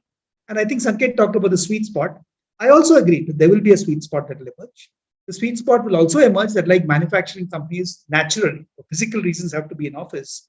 There will be many companies, including in the social sector. I have 110 people who are interacting with the community, with slum children, and saying, why don't you come and do some courses that build your aspiration? I mean, there's no way they're going to get onto a Zoom network to be convinced that they have to be more serious about it. So some things will demand that people are physically there. Some things like banking or maybe working in education will allow some core to be delivered. That's fine. But even in education, I mean, today, if you look at the horror situation in schools and universities, is because the peer group interaction is just not happening. And your point, Umesh, that is, the whole value system. I mean, it was fine. If somebody had worked for you for 15 years and now he or she works from home, it's not going to change their values.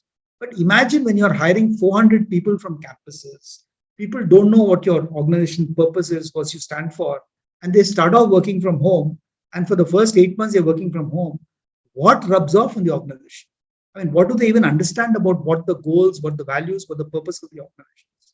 So my point, and the reason I said this is, I think we're both pretty much saying the same thing, that organizations must be humane, human resource functions must be very, very supportive of personal tragedies or problems, etc., etc. But at the end of the day, the workplace is the workplace. Collaboration happens better there. People have enjoyed in the past good work with good leaders and supervisors and good human resource departments. And we all must get back to work with whatever flexibility that we deserve and whatever flexibility that the organization can give us.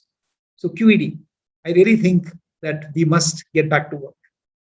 Great, Ganesh. Thank you very much for that. Well, Sanket, I think a lot of what Ganesh offered was the fact that we are seeing infrastructural issues, and infrastructure is becoming a constraint for a lot of people to jump in. Somewhere or the other is creating a sense of inclusion and exclusion. I think we've seen that closely so in education. And I think good, bad, ugly, some of the results of the 10th grade and 12th grade are frightening to see the marks that people have, but lucky for some of them. And I hope that they can make the most of the foundation that they've got with generous marks that they have seen right now.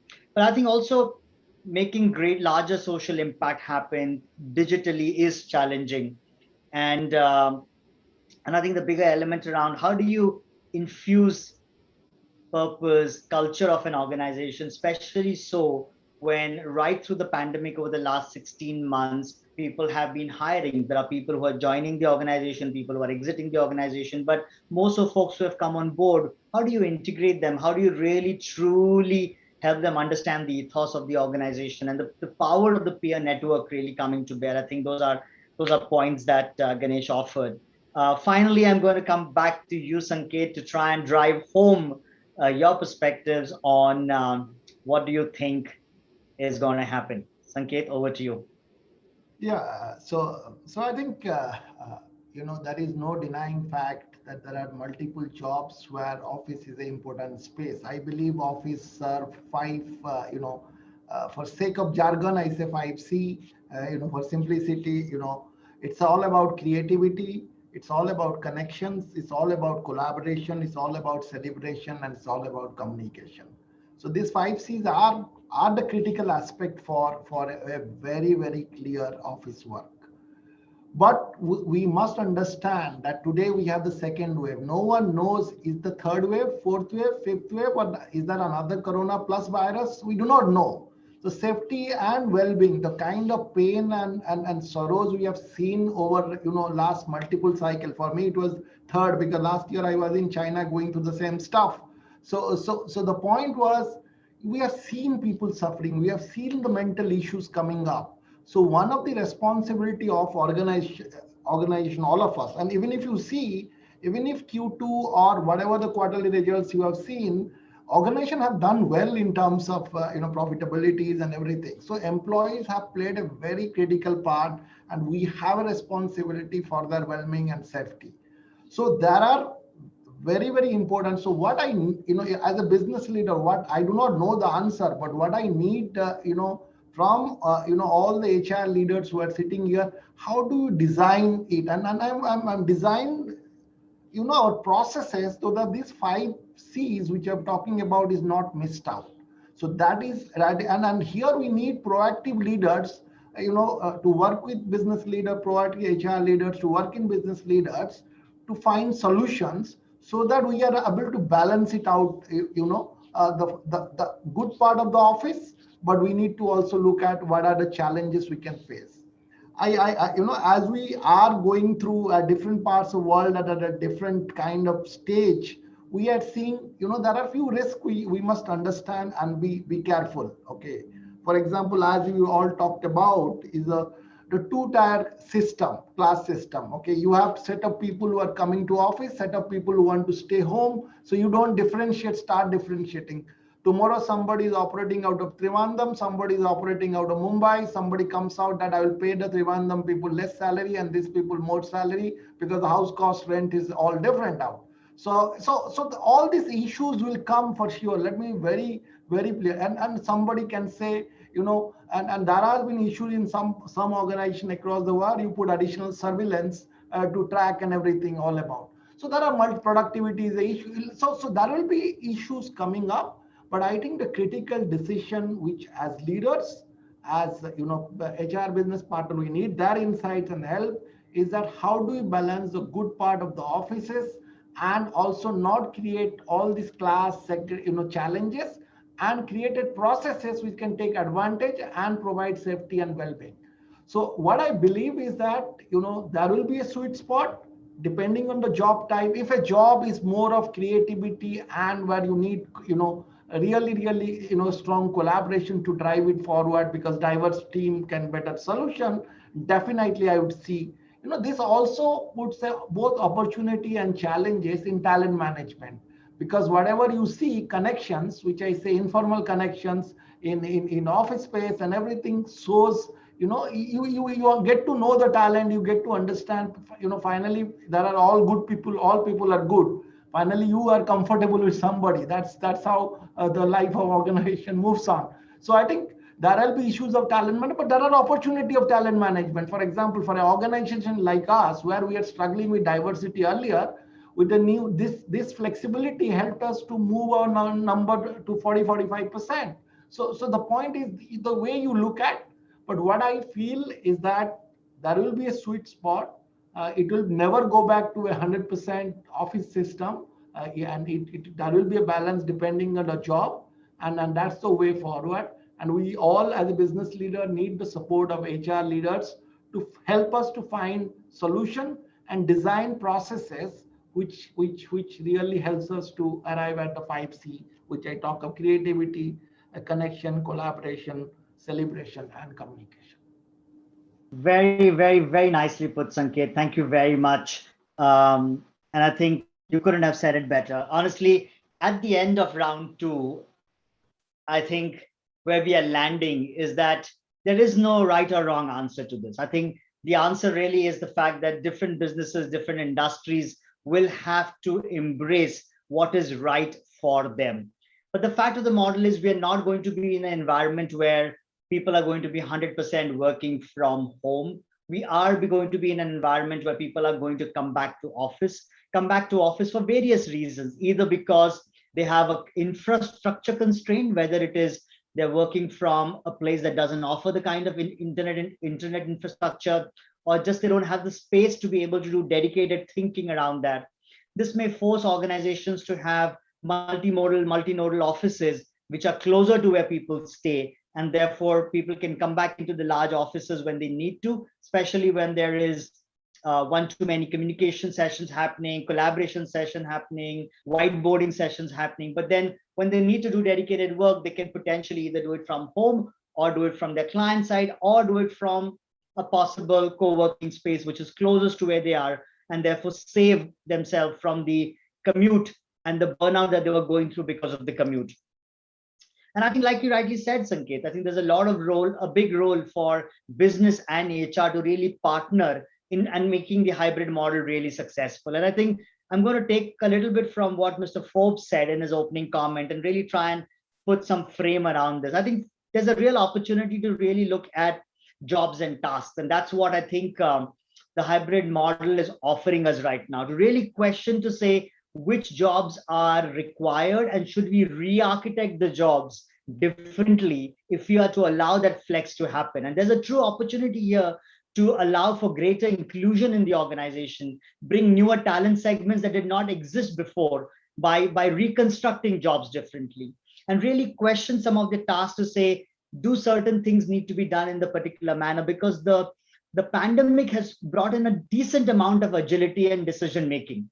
Can we benefit from that decision-making agility that we have gained and kind of burn off the unnecessary bureaucracy that we had in the organization, and really question some of the drivers of performance and productivity in the organization, and then see what arrangements do people need to be able to really make productivity happen, right? I think that's really about the support system that people need. And I think organizations have done different things by helping people with funding support to create a home office, or giving them access to co-working spaces, or allowing them the flex to come into work when required if they realize that they do not have the ability to do that. I think a large piece of this is really listening. And I think, Sanket, you said it well about choice making. I think whilst I understand, Ganesh, your point saying, I am not going to allow people the choice to decide whether they're going to come into work or not. Oh, absolutely right. But I think there is a need for us to have listening posts and have using technology to listen to what our employees' needs are. It's very likely two people doing the same job could have very differing needs based on the life stage that they are, right? And therefore, one may choose to come into work, but the other may have a constraint coming into work for various reasons. And I think being able to be distinct, yet being focused on the larger outcome is going to be important. There is no cookie cutter approach to this. I think you talked about, Ganesh, as well as Sanket, about the importance of communication and carrying everybody through this. I think the bigger thing is there is that dialogue in the leadership today, because somebody has to do the job of confronting our leadership to say why a hybrid model potentially, if you play with, is still going to be beneficial for the organization. I think today it is being seen as a benefit only to the employees, but I think the organization is possibly missing on to say the hybrid model would also be beneficial to the organization in a certain way. I think there's a role to put the narrative in a proper shape. It's also about educating our leaders if we go with the hybrid model. And I think the struggle has also been about leaders being able to manage a hybrid model, especially so where there are people on the same team, some working from the client side, some working from home, some working from co-working spaces, and others coming into work, and possibly people coming into work in a rotational fashion. So how do you ensure that there is rhythm, there is synergy, and you're still being able to keep that agility that we have gained through the pandemic in an environment like this? You cannot undermine the importance of technology. And Ganesh, I understand some of the challenges that technology poses, but I think for me, technology is the enabler. We need to be able to bring the best of technology for productivity for individuals so they can manage their work and life effectively. And we are going to talk about that through some of our sessions today and tomorrow, how HR tech has now moved from being HR tech to really work tech. How do you enable employees to effectively manage their work and life? I think that's, in my mind, is important. But also, how do you equip managers to manage their teams in a distributed environment? We can't just hope that it will operate the way it is. We need to have dashboards. We need to have nudge-based tools that can help managers to manage this workforce very effectively.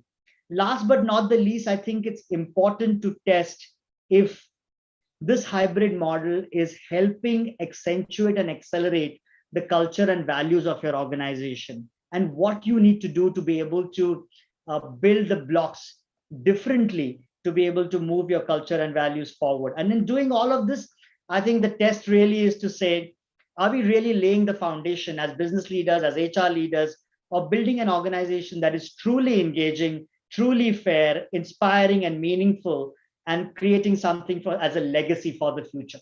So on that note, I do want to thank Ganesh and Sanket for so beautifully representing your thoughts and being able to defend this position. Thank you very much. And again, CII, thank you very much for having me and our esteemed guest here on the panel. Signing out. Cheers. Thank you. Thank you, everybody. Thank you, moderators and speakers, for that excellent and passively wonderful debate on the hybrid workspace. Probably won't last. With this, we will be beginning with our first panel discussion, which is on employee well-being and the new social contract, stories from the field. The session will explore the dimensions of employee well-being programs offered in organizations and best practices that have emerged, which will be lasting in the new norm. May I first invite the session moderator, Dr. Anita Madhok, Managing Director, Open Spaces Consulting. Welcome, ma'am. And now our esteemed panelists, Dr. Marcus Rane, Founder and CEO, Human Edge, Mr. Gurmeet Singh, Vice President, Sales, XOXO, and Ms. Rajni Atreya, Senior Director, Insights and Country HR Services, Kantar, South Asia. Welcome, our esteemed panelists. May I now request the moderator to kindly take over the session. Over to you, Dr. Madhok. Thank you so much for this opportunity to talk about the subject that's most close to my heart, and that is employee well-being, human well-being. I think in the inaugural session, we have seen the release of the compendium of best practices, and the fact that we were able to generate such a huge response to a call out for submission of best practices. I think that's testimony to the fact that there are a lot of good things happening out there as far as employer initiatives on well-being are concerned. So it gives me great pleasure as an integrative nutrition health coach myself to be able to moderate a panel that discusses all aspects of mental, physical, social, emotional, and physical health as well.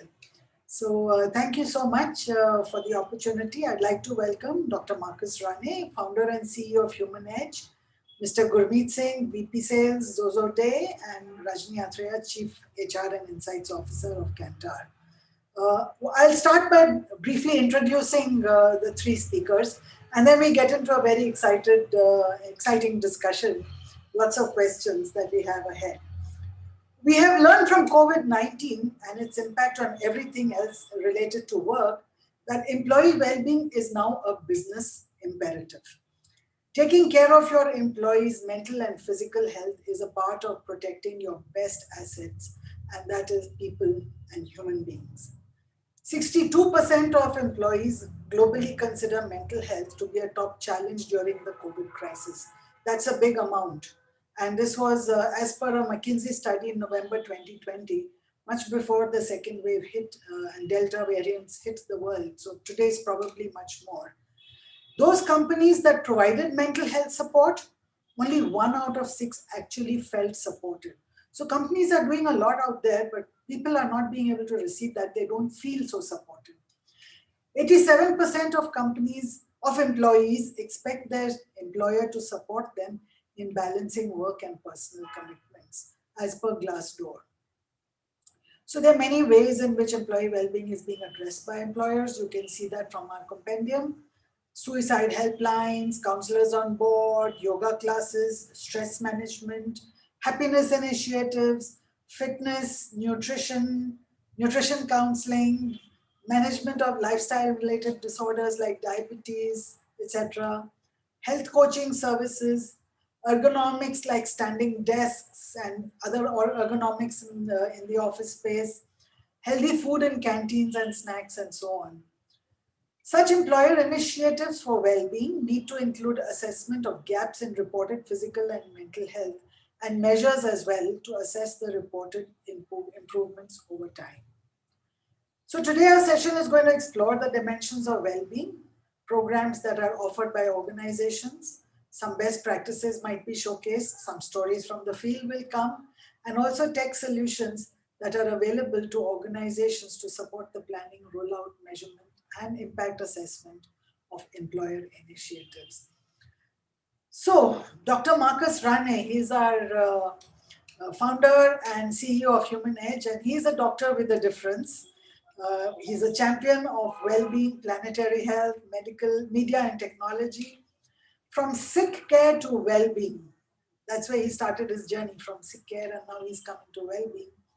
Over the last 2 decades, have led Doc Rane's from the patient's bedside to a wider stage, and he creates a global impact via systemic change. He finished his medical studies from the University College Medical School in London, undertook expeditions to the sides of Everest, skiing in the Arctic and the Alps, and also service as a medical officer in the Royal Air Force and NASA's Kennedy Space Center. He carries a fundamental belief that sustainable improvement in the lives of people can be brought about by enhancing positive aspects of health, rather than focusing solely on pathogenesis and disease. Himself, he's a keen athlete and a role model for everybody else in terms of physical health as well. A long distance marathon runner, and very interestingly holds a wonderful Guinness Book of World Records for running backwards, the longest distance he has run backwards. He enjoys being a father to 2 lovely children. And it's a pleasure to speak to him. Welcome, Marcus. I will introduce Gurmeet Singh. He's the VP of Sales of Zozo Day. He comes with 15 plus years of experience working primarily in HR to help HR solve complex problems via technology interventions. And it'll be interesting. I had a very interesting call with him on what does Zozo Day do, and he's going to share a lot of that with you. He has managed large businesses and teams across various geographies, has a strong understanding of the different tools that HR uses, and a very in-depth understanding of SaaS. He was earlier with Teamlease, Staples, and Times of India in the past, currently heads the business function of Zozo Day. Our third speaker is Rajni Atreya. She is the Senior Director, Insights and Country HR Services.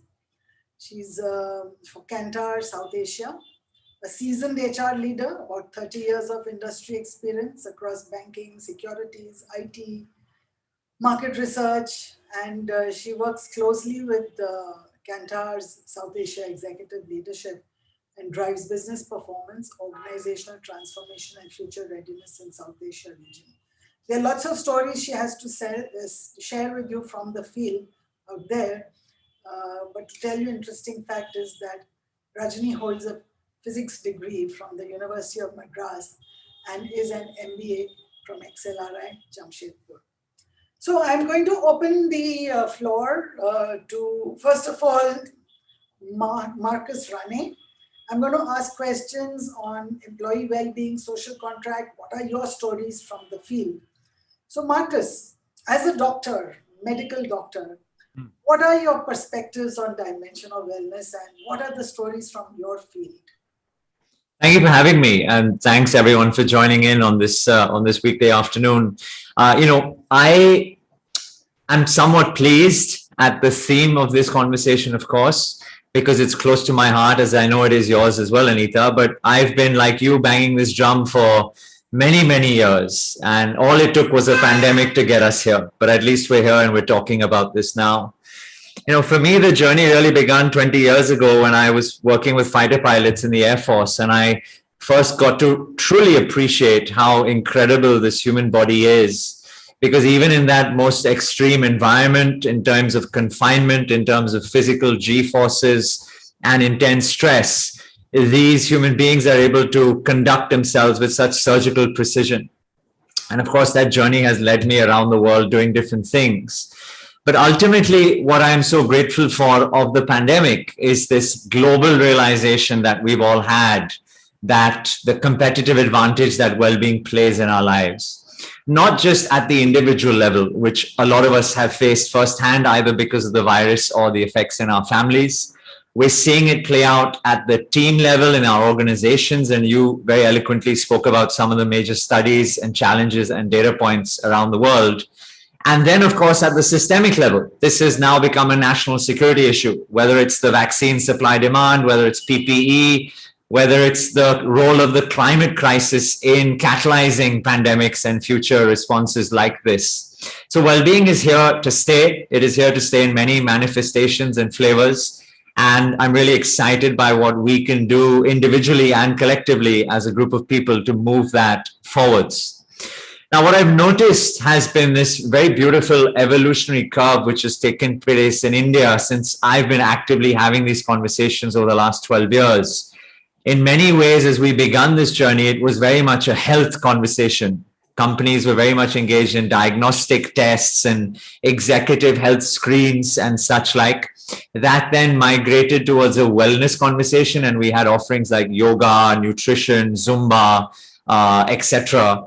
And then, of course, pandemic introduced this concept around the importance of mental and emotional health. And a lot of companies now have EAPs and counseling services, suicide helplines, all the stuff which is featured in the compendium that you were referring to. My passion goes beyond that. It's actually to take it where the hockey puck is going to be in the next 10, 20 years, which is to firstly look at performance and then to look at longevity. I think performance is easy for us all to appreciate in terms of performance coaching, etc. But when I really look at longevity, it has two very distinct applications to the workforce. And I often talk about bringing the science of longevity into the workplace. And it's these two examples. Number one is if you take the life of a CEO, she's getting older, her tenure is getting shorter, her competition is getting younger, her competition is getting fiercer in terms of decacons and unicorns and all of the startups, etc. And the tensions provided in her office by the succession and the challenges that it brings whenever there's a CEO transition are significantly higher. Stakeholder in internal, external stakeholder management, cost to company, shareholder price, etc. So for many, many reasons, that role of the longevity of the leader is critical. And a lot of my work right now focuses on that C-suite and thinking about longevity coming into that office and the collateral offices around that. We can maybe talk about how that manifests later on. And the second big thing is longevity of workforce. We're already seeing, I think, an attrition rate in India of 29%. Most of the conversations I have with HR leaders, many of whom are present here, I'm sure, are talking about numbers north of 40% by the end of this year. COVID has clearly transformed and acted as a catalyst for why that is in many, many reasons. So we're seeing an increase in attrition. We're seeing a reduction in engagement. We're seeing a higher mental health, mental stress score, reduction in engagement, reducing productivity, even though the average time spent has gone up by 59 minutes per average working day. And so the other part of my work is really look at what does longevity of the workforce look like? How can I increase that asset working within the company? How can I improve her performance and productivity? And then for me personally as a medical doctor, look at that data to provide behavioral nudges to the individual to really reduce their long-term risk of disease. And something I look at, which is health span, not lifespan. How can you increase the health component of a person's life over their spectrum? So lots and lots of things for us to talk about, but I'm really excited by this platform and the questions which are to come. Thank you so much. And I'm waiting to ask another round of questions, but we're going to listen to Gurmeet's side of the story first. And Gurmeet, Zozo Day is enabling so much in so many organizations. And after I learned from you, I understand how much impact technology can actually make to drive such kind of initiatives. So what are the stories from the field of employee engagement through technology? Love to hear from you, Gurmeet. Sure. Great, Dr. Anita. Dr. Marcus, I think you covered pretty interestingly the last two lines that you mentioned about engagement going down, attrition going up. I mean, interesting facet was the time spent in a day. I mean, I never looked at it like that. Interesting. I think people spend an hour extra in a day working. I mean, that's a great observation, Doctor. So thanks for this opportunity, Dr. Anita. I'll get started here. I'll start with few terms. These are slightly heavier, but I want to establish the context before I get into any details. Today, as we speak, with the pandemic hitting us, with a lot of spin-off happening on attrition and stuff, these are some terms that will reflect back on the problem by itself. For example, communication, real time, right now. So millennials, for an example, remote workforce, productivity. recognition, not just monetary, even non-monetary. Now, whatever I said just now are real life problems right now. Whatever we do at Zozoday is to manage stuff around the terms I use right now, and use technology as a driving force to deliver results on a real-time basis. As a company, we are in this domain of R&R for about a decade now. We've built multiple products which serves multiple use cases from an R&R and employee engagement perspective.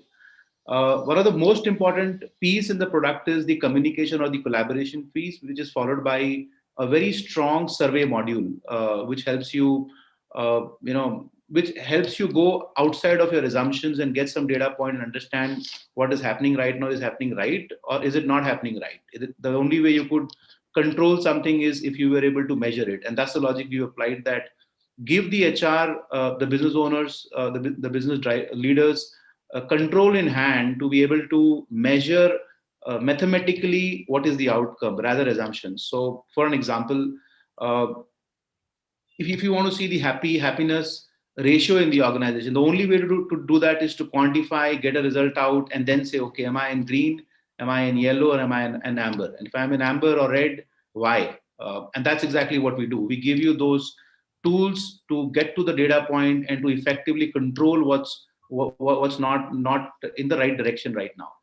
Having said that, one observation we have made is in this true sense of being online for everyone, or being at home and being online, I think may have happened a decade down the line. I think pandemic has whole issue today that we see has just brought it forward by 10-15 years today, and it's right in front of us. Assume that look back on the day one when we knew there's a lockdown, we didn't know what to do then. I mean, how do you talk to a colleague like you were talking earlier when you're not in the office? How does a manager now talk to a team member when the manager is not in the office and the team member is not in the office?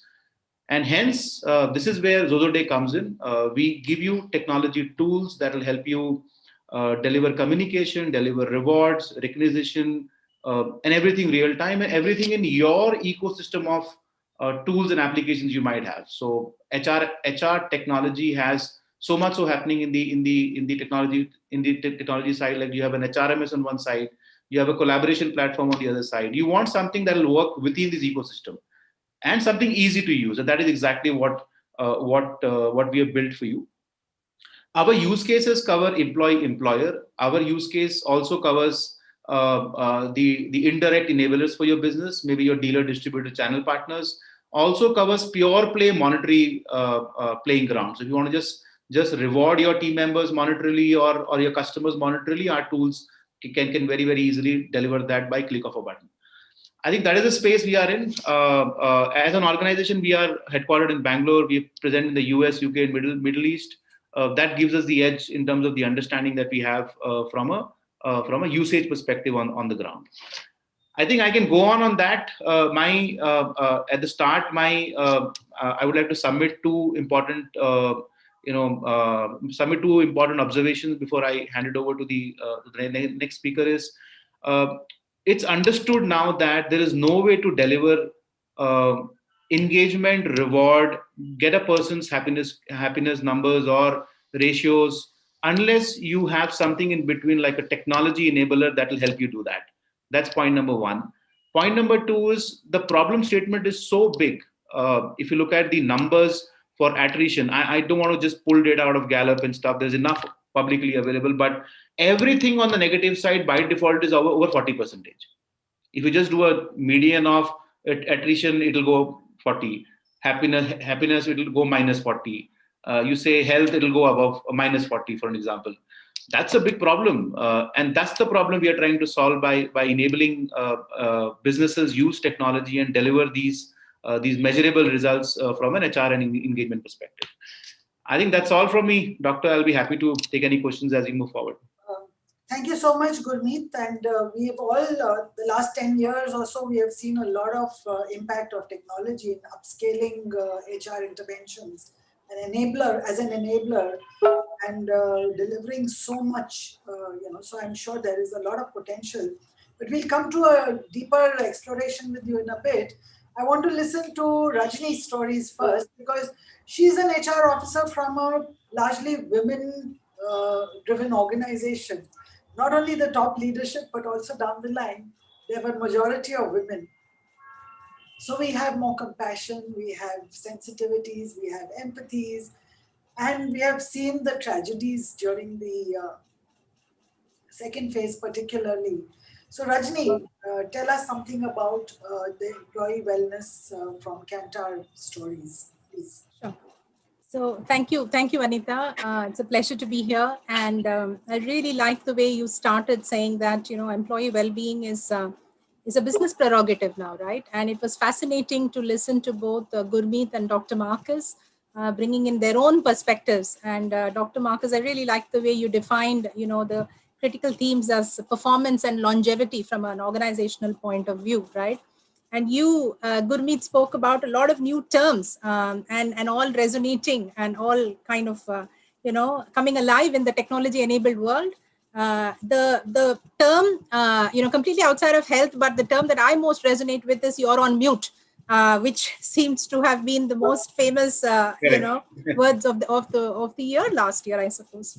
Right. So anyway, coming to what employee well-being is all about, and I just want to pick up from what Dr. Marcus had said, right? I mean, we've gone through as a community, as humanity, I think, or as organizations, we've gone through a continuum. I mean, we first started talking about health as, physical health and, diagnostic checks or whatever it is. And then we started evolving into emotional health, whatever, or a little bit of counseling and coaching and whatever else. But what has happened is in the last year, COVID has really shaken us up in a way like nothing ever has done before, and across the world, right? I mean, we've experienced it in a very, very different way. So wellness, from a construct of being individual wellness or wellness of my own physical being or my family's physical wellness or my mental wellness being driven by my own mental wellness or the wellness of my immediate surroundings, be it my family or my friends or whatever, has now taken on a much larger construct. And I think it's both good and bad. There's a societal implication on that, because today, and this was most visible during the second wave, I think, of COVID. First wave, of course, caught us all unawares, and we were all equally, groping in the dark across the world. But in the second wave, it hit India much worse than what it did elsewhere. We all know that, and we were caught unawares. So what's happening is that the well-being or my the feeling of how secure I am today has been driven a lot about what I'm seeing around in the larger society. I mean, I may hear of something that somebody has gone through, which is absolutely unconnected to me, but my mental health is definitely impacted by that. And it's a large scale thing. So that's a negative of it, and we as organizations, we have to be really conscious about how do we process the collective impact. We've been traditionally looking at individual impact and addressing individual impact on health, physical, mental, emotional, everything. But how do we deal with the collective? How do we ensure that we deal with the collective? So that's the first thing from an organizational standpoint, which could be the sense of fear, the sense of helplessness, the sense of, generally, don't know what's going to happen tomorrow kind of a thing.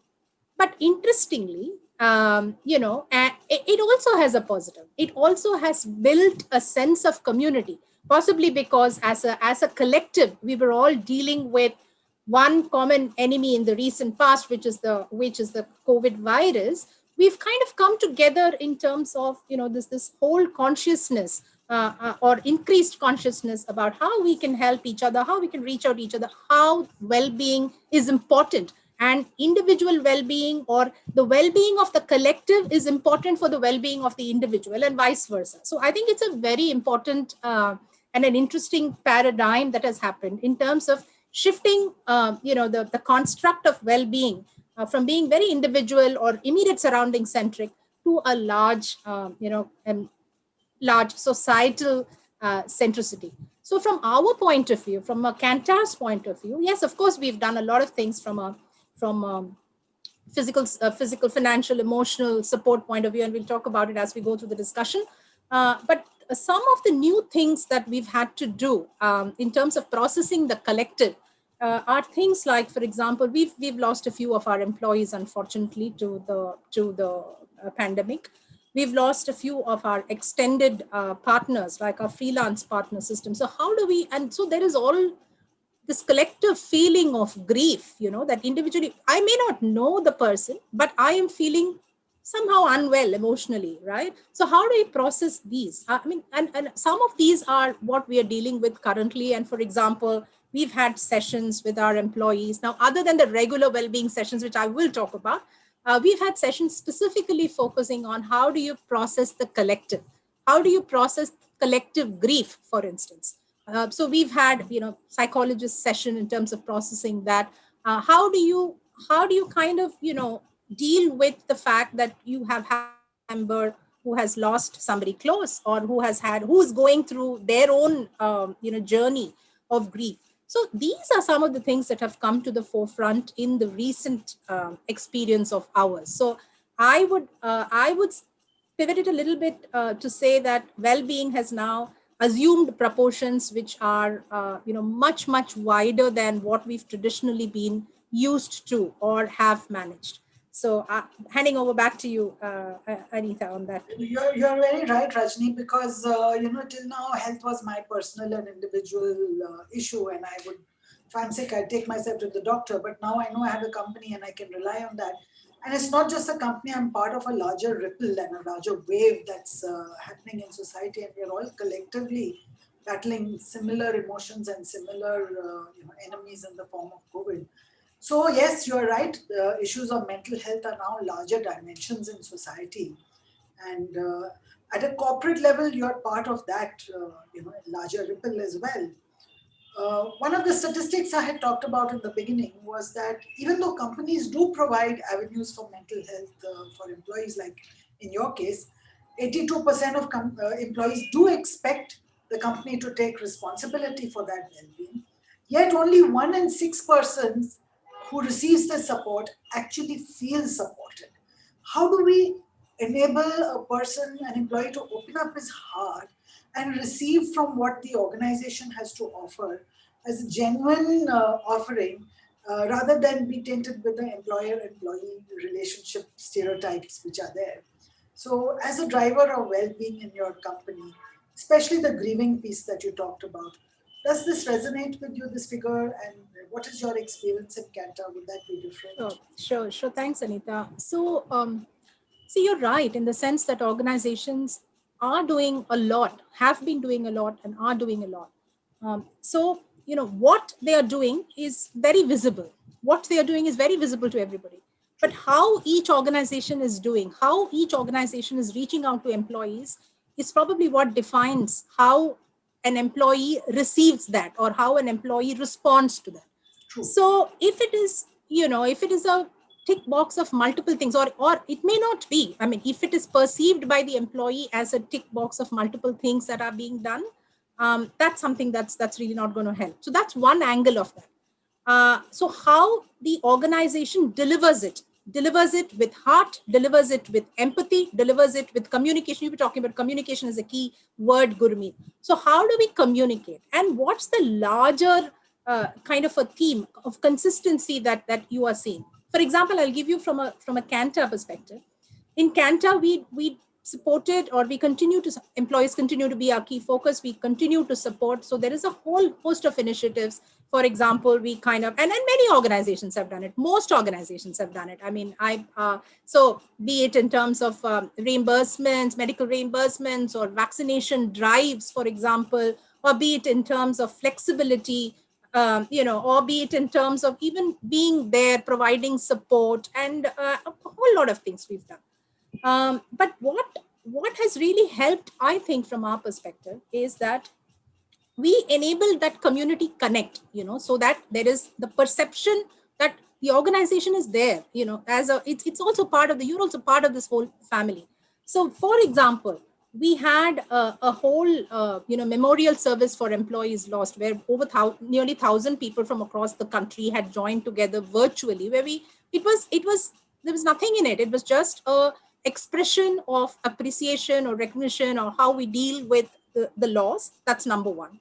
Secondly, we kind of also reached out not just to our employees, but also to our extended ecosystem or our freelance partners who are not associated with us in any direct or a contractual way, but we kind of reached out and it was visible, saying that, and we were doing it simply because we wanted to do it. So that's there. So I think from what I can say is, yes, from a statistic standpoint, you're right. And some of it, particularly when it comes to mental well-being and emotional support, there is this whole haze of stigma around it as well, right? I mean, if I'm, as an organization, we have a 24/7 counseling support, which is available to every employee and family member to access.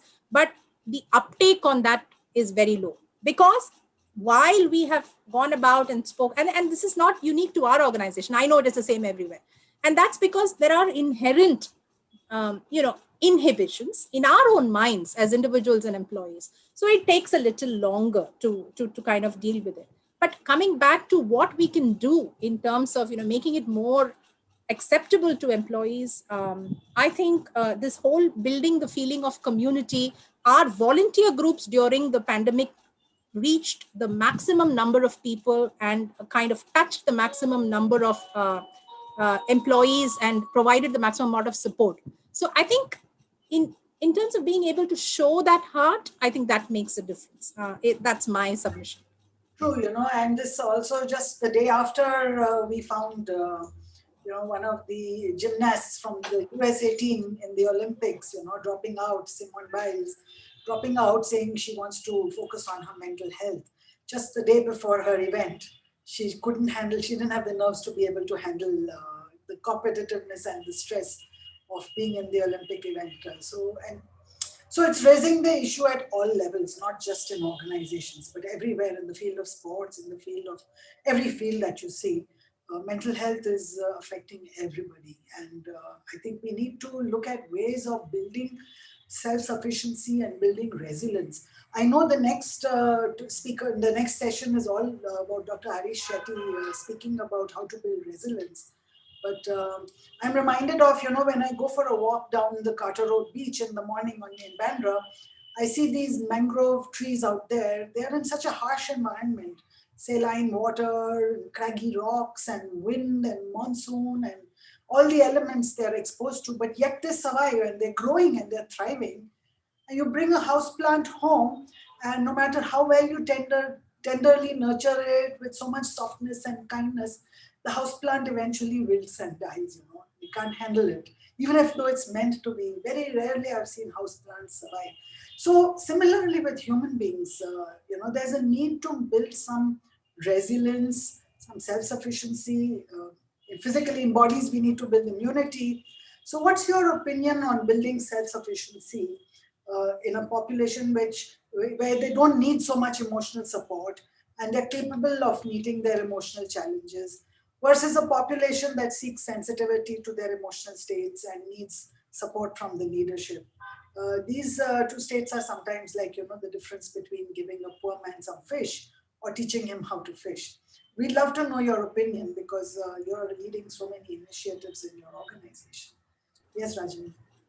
So yeah, resilience is the key word, right? And resilience is very critical. And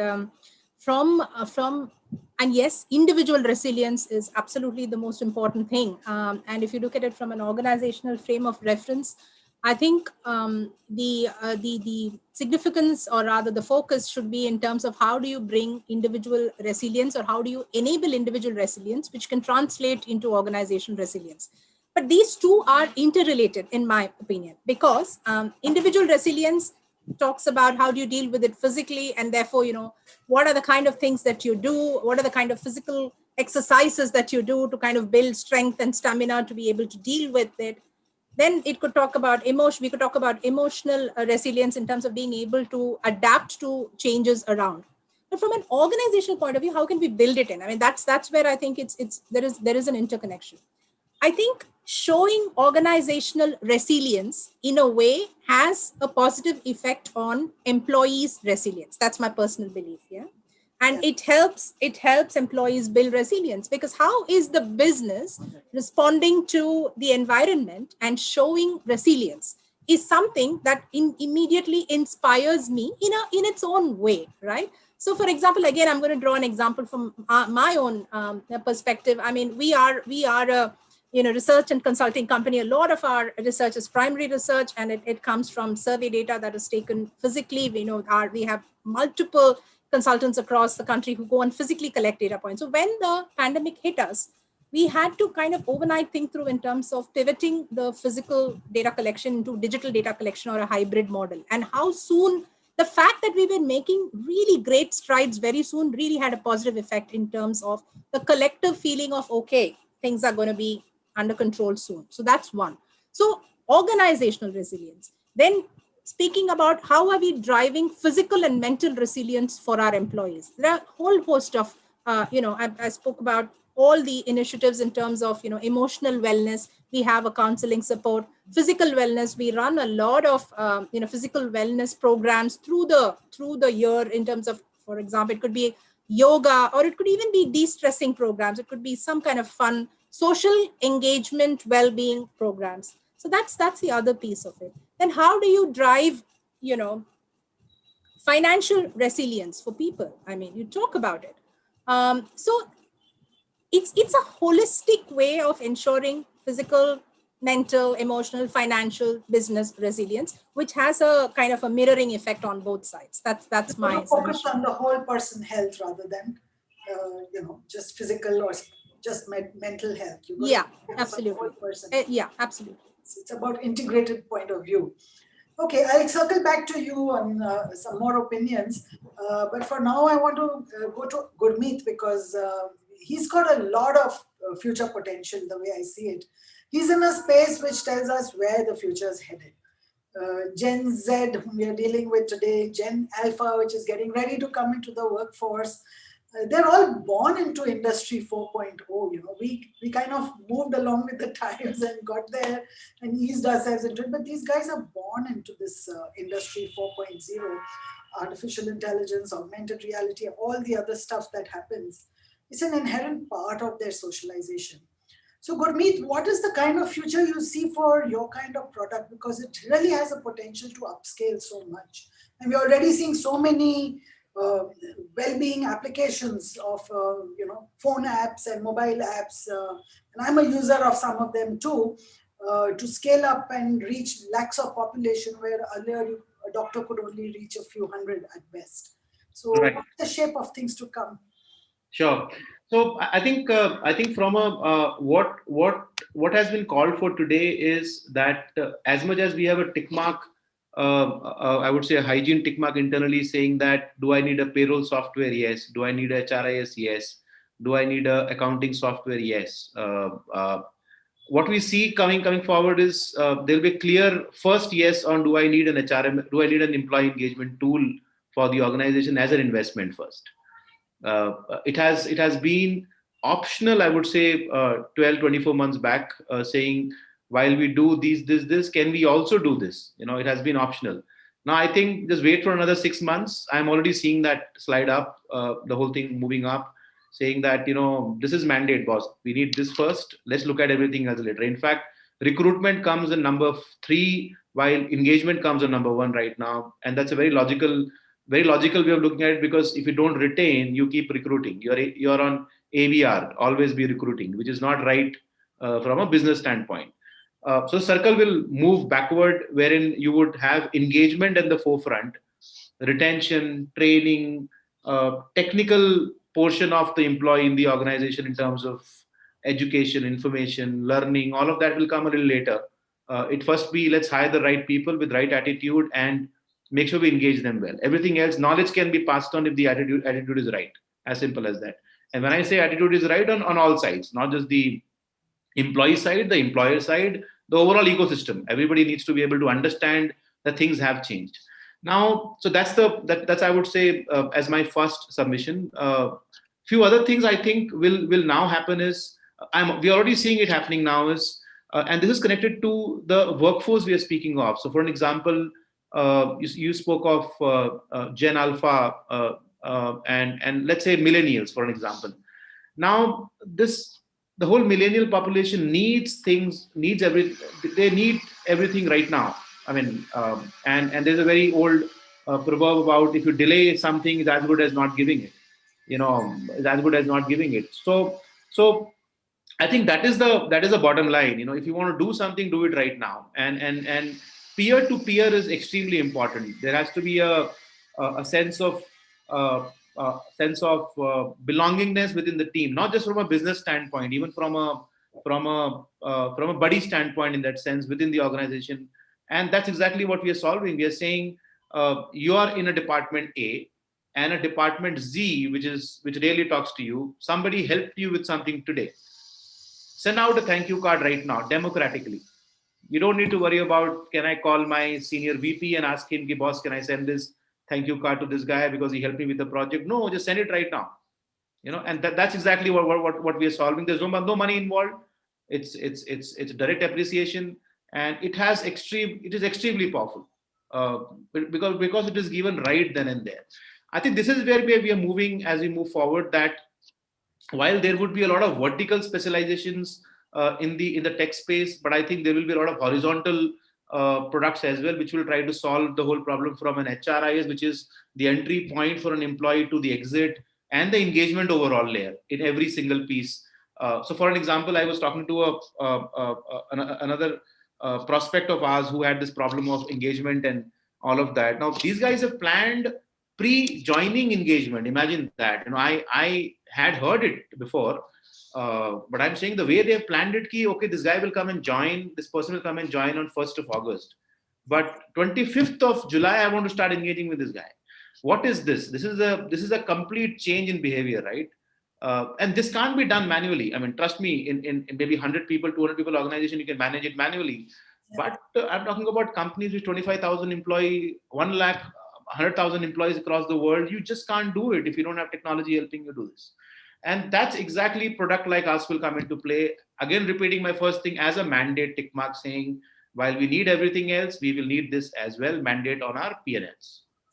So do I hear you saying, and can I deduce that it's moving from a boss-subordinate relationship, fostering that, Correct. Fostering more of peer-to-peer relationships? Absolutely. And that's the shift you're seeing very clearly with Gen Z and coming in Gen Alpha also. Right. And so that's amazing. Could you share some best practices adopted by your clients that might have brought results, to some of these kind of initiatives? Yeah, sure. So one thing we've learned is, we've understood is that the activity or the practice need not be lengthy for it to be effective. It is not necessary that if you want to see impact, it has to be a 3-day exercise. No, it doesn't work like that now. Maybe before town halls worked in that sense, that there was a town hall 1, town hall 2. Then nowadays, I think there's only 1 town hall that happens in a month or a quarter. It's reduced anyways. What we have seen is HR has innovated the logic, saying in every month we will conduct. So one of the big initiatives we have seen is we'll conduct 2 specific days in a month. For an example, a day in a month would be, let's say that's the day wherein you talk about something very unique, like a department. Again, the same example of Z and A, where they don't even align together too much, but they maybe work very, very indirectly in that sense. So conduct a day wherein these two teams will sit together and enjoy that day together for 3 hours, for an example. Now, it is nothing, there's no rocket science in it, but the kind of vibes it sends out to everybody else, that HR has picked up something which was not picked up ever. And we know now why HR is doing it, because it has to be micromanaged. You can't let go of accounts as a team because they are always in the back end, or business as a team because they're always in the front, or tech because they help you scale faster. People have understood everybody needs that space and the attention. I think that's one activity bit which we have seen that people have innovated there. The second interesting thing we have seen is the platform is getting used for a lot of these. I'll give you an example. Let's say a cookery, culinary kind of a day wherein people do stuff at home and they post it, and then you start talking about it. And it's very basic, right? But then the kind of vibe it creates, the kind of togetherness it creates for everyone is great. and there's no money involved, frankly. You're not, kind of spending money putting those images and those content in that sense. But the amount of engagement you're able to create by that is no measure monetarily at all. Yeah. So I'm not inquiring about the price of your services and stuff Correct. like that, but I wanted to know, what kind of business impact that this has, because that's a question that's always raised. What's the ROI on everything? Is getting raised these days. Correct. I'm an old school person, but I see that happening, and I want to flow with the change as well. So is it possible to measure the impact of the HR initiatives on your platform, on what kind of results and business impact it produces? Right. So I think the answer is in the problem statement itself. And I'll come to your exact question and the answer. Let me give you an understanding of some of the numbers around the problem statement which you covered. You as well covered many of them. But if you look at this, Gallup 2019 survey says that $1 trillion USD is going to be pumped into the space of HR tech in the coming 2 years, because more than 40% of employees have disengaged directly and indirectly in the last 12 months because of COVID. Whether they have disengaged due to physical problems or health problems or because of communication and all of that, but they have disengaged. There's a clear number out saying that companies are ready to invest more than 3x of what they were investing around employee engagement going forward. I'm giving you these numbers because the problem is big. And now answering your specific question, for us to measure, we are a tech company. Whatever we do, like I mentioned earlier, is numbers. For us, if I'm saying somebody is happy, there's a number saying he's happy. Our success is also a success of our product implementation in an organization is based on numbers. Now, what are these numbers? And these are some tactical stuff, but I'll start from basic, saying go live date, for an example. All right. Adoption ratio, for an example, in a time range. Then callbacks, people coming back to the platform and engaging again. Multiple user is another one. So one user multiple time, multiple user coming multiple times, the unique user coming every month. These are our numbers, and these numbers tell us that. So if these numbers are reverse, it just says that doesn't work, and these numbers are today positive. So for an example, our adoption is 85% in the first 45 days. These are metrics which tell me about the platform and how people are engaging with it. I was also keen to know about business impact. I mean, okay, we're driving engagement. Does it help our, engagement indices go up, like whatever? Absolutely. And once it does drive our engagement indices up, then does it also impact on the business? I mean, is there? Absolutely. There is a global again, Gallup had done this in 2020, that the productivity, when I say productivity, again, productivity is a very large subject, and I'm sure if Rajani would get into this, she will give us a 30 minutes understanding of productivity by itself. Productivity is not just numbers, but productivity has got to do with do you see yourself part of the organization larger purpose or not? And that purpose is indicative by activities people do, behaviors they show, and that has moved up by 3x. Okay. This has moved up by 3x. And if this 3x is where your P&Ls move by an X number. So that is the relation, I would say. Can I directly say that your business will improve by 30%? No, I can't. But I can say that your business will move by 30% because your employee will be more productive because they are engaged 3x. And we will help you engage 3x, is the way I would put it out. Wonderful. So some more numbers, and I want to move the spotlight to Doc Rane, because he's got so much, and he's the doctor and the expert here, and he spoke about longevity and performance. And these are very two vital, parameters. I'm not sure I have the numbers right now off the cuff, but I do know that at the time India achieved independence in 1947, the life expectancy was somewhere in the 40s, and today in India, the life expectancy is touching 70, if I'm not mistaken, 69 point something when I last looked at it.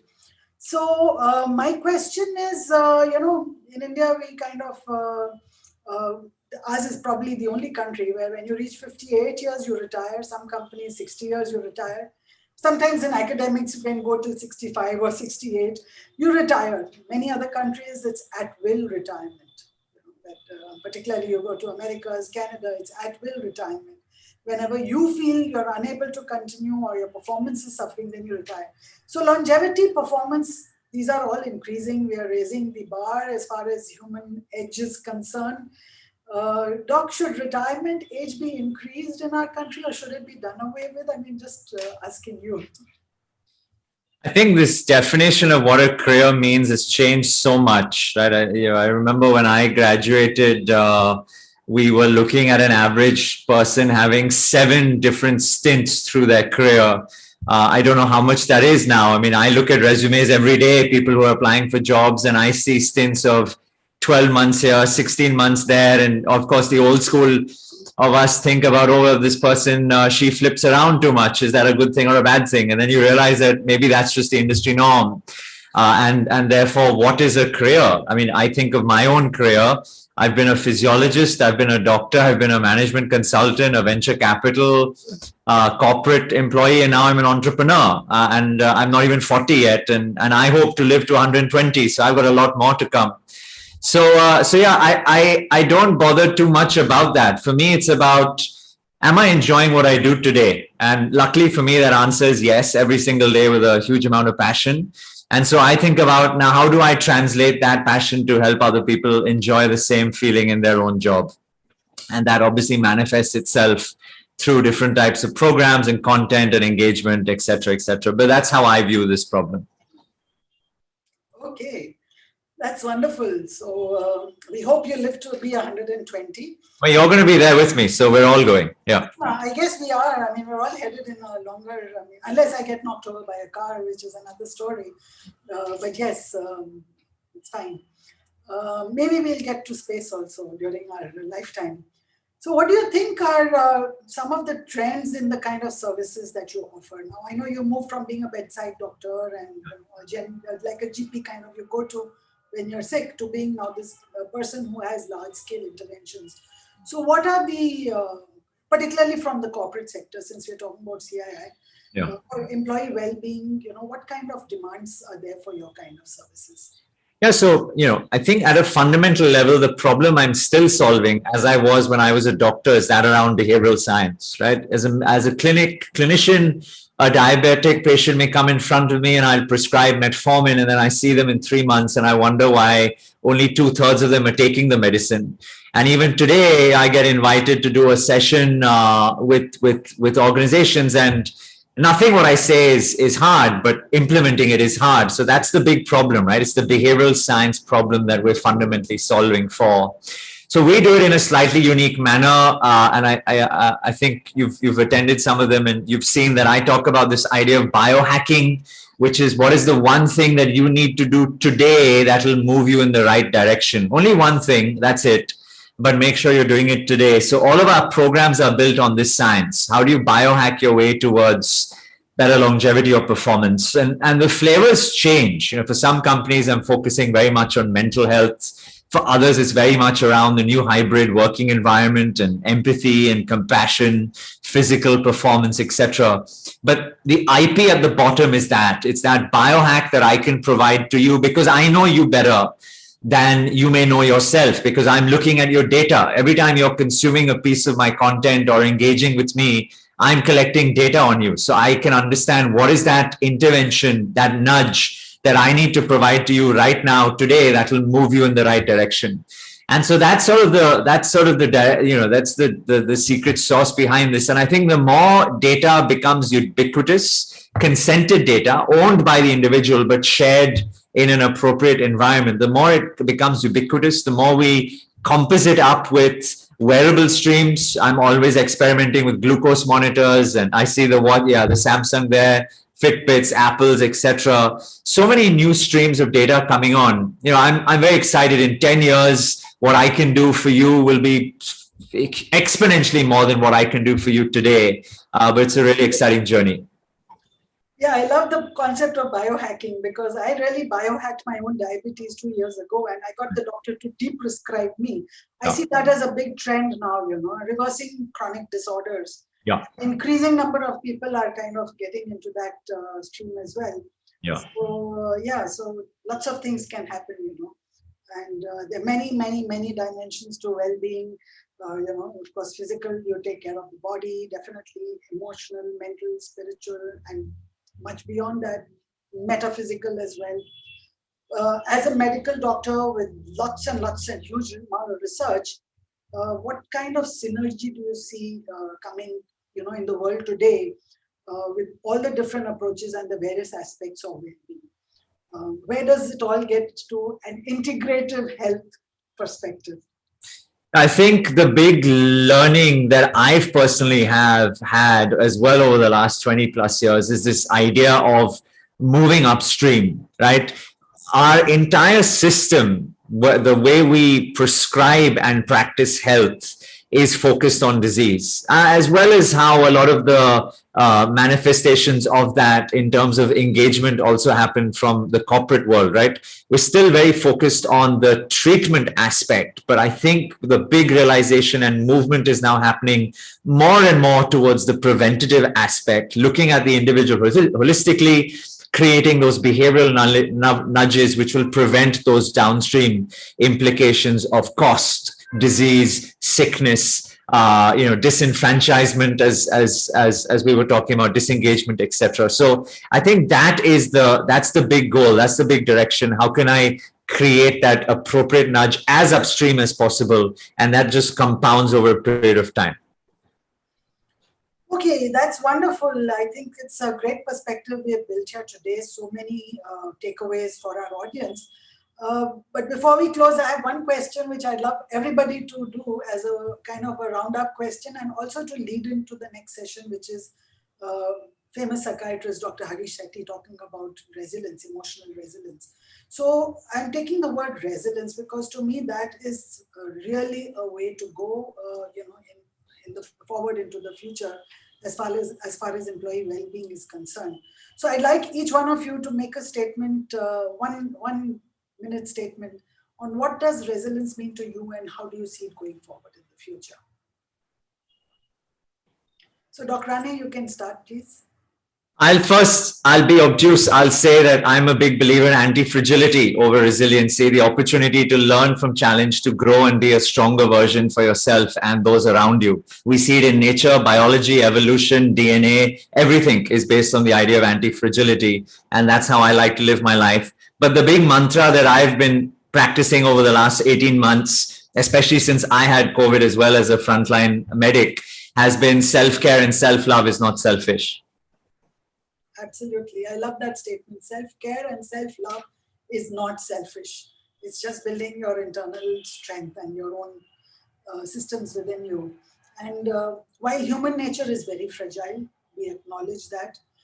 At the same time, acknowledging our fragility, but learning to handle the challenges as they come. And it's a learned skill and it gets learned only through self-love and self-care. Okay, Rajni, what is your take on the anti-fragility kind of outlook? I really loved listening to all of you. Yeah. Thanks so much of learning. So for me, my take on resilience, I would say, okay, I'll go back to resilience and I will connect it to my central theme of larger connectivity. So individual and collective resilience are inextricably connected. So from an individual point of view, if I build my resilience in whichever, and I'm responsible for building resilience, and if I do it, then I can see it around. And again, if I wear the hat of an organizational representative, how can I build collective resilience? And that will automatically transcend or translate as individual resilience. And it need not be very pointed in terms of I will do a physical, resilience intervention or a mental resilience intervention. It will be an integrated one, and it could be a tangential one. For example, capability building. Yeah, capability building builds your resilience because it builds change agility in you. It builds confidence in you. It builds your, the way you deal with uncertainty increases. As you feel more empowered, your capability increases. So how can I drive a culture of capability building, which in turn builds agility, change agility, and confidence to face whatever comes our way, and therefore resilience. So that's my take on it. Excellent, wonderful. I do believe that the ones who are resilient today, as health workers and others, need to have the empathy and the compassion to take the ones who are more fragile and empathize with them and teach them the skills of coping and learning and building their own resilience. Absolutely, absolutely. Gurmeet, your take on resilience? You're on mute, Gurmeet. I'll take this from what nature has taught us, and we've seen. There are. I don't get into specific. There are birds who train themselves to get sharper.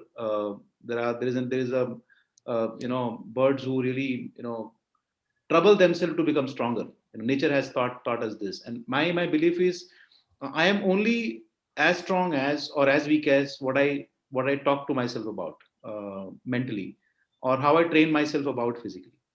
I think as simple as that. If I think my resilience is great mentally, more likelihood it will be great. And if I think it is not, I think I'm going to get affected, either mentally or physically. I think how well you train yourself, I would say. Wonderful. Now I'm going to have one more round of one-line mantra that you'd like to leave this audience with. One-line mantra. Dr. Rane, please. Sorry, one line? One-line mantra that you might want to leave the audience with. As I shared, self-care and self-love is not selfish. Wonderful. Yeah. Rajni? I am who I am because we are who we are. Wonderful. Gurmeet? I would say, like anything else, what we are going through shall also pass. Very true. So I'd love to really express a very heartfelt word of thanks for such wholehearted participation from all the panelists. I think this has been a very energetic discussion. We have covered a lot of ground and we've been able to bring out so many different perspectives. So with a very, very heartfelt thanks, I would like to hand over the podium to CII. Ronit, would you take over, please? Thank you, ma'am. Thank you, panelists and moderators, for that excellent session and a wonderful discussion on employee well-being. Ladies and gentlemen, we will begin shortly with our next session on building a mental and emotional resilience. Before that, kindly have a look at the couple of videos.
As the modern day workforce evolves, HR is faced with the challenging task of managing a dynamic human capital.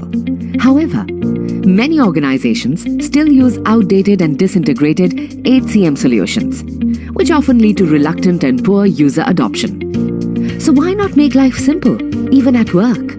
Meet Darwin Box, a new age end-to-end HCM platform built for enterprises. It helps you manage the complete employee life cycle from hire to retire on one unified platform.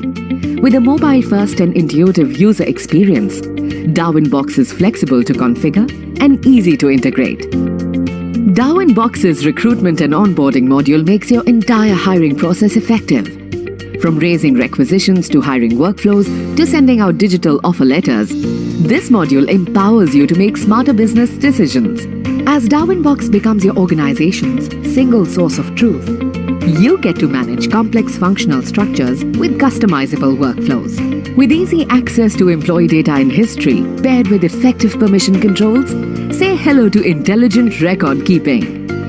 The platform also enables managers to work with diverse shifts and rosters, allowing personalization of leaves and attendance, with features like geotagging, OneView, and more. Review and reward your employees effectively by configuring unique assessment frameworks, cascading goals, and sharing real-time feedback.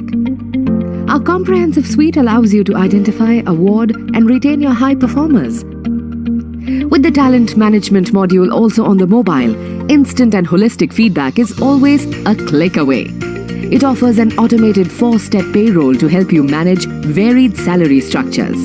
You can also easily track and approve expenses. You can also connect better on your organization's own social network to engage, update, and collaborate. Now experience the power of agility as you build custom reports from exhaustive data sets available on the fly. This, coupled with visual and predictive analytics, is the powerful combination you need to make a greater business impact. So take something that's new age, truly digital, and a one-stop solution for HR. Choose Darwin Box.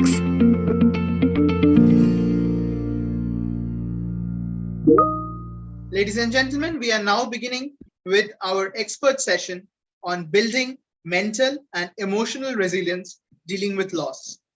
This is your session to kickstart your journey to building your personal resilience through coping strategies that address the stressor in the unprecedented times. We have with us our expert, Dr. Harish Shetty, who is a psychiatrist, and the session will be moderated by Mr. Harjeet Khanduja, Senior Vice President, HR, Reliance Jio. May I now request the moderator to kindly take over the session. Over to you, Mr. Khanduja. Thank you, Ronit, and a very good evening to all of you. First of all, I would like to tell you, I am not Dr. Deepak Deshpande. He was supposed to moderate this session. And what happened was there was some exigency, some personal problem which happened, which he could not avoid. So I had to fill in. You know, Manu, whose face you are seeing on the screen, she called me. She asked me, you have to do this session. I said, fine. So tell me, what do I have to do? So she said, suppose you are going in a jungle and suddenly you see a lion, then what will you do? I said, what will I do? Lion will do all the things which lion wants to do. He said, in this case, you are not the lion. So now you understand that what is my role. I'm going to just moderate that session, and I have a lion with me who will do the rest of the things because I'm meeting a lion. So welcome to this session on Netflix. Sorry, this is a CII session, right?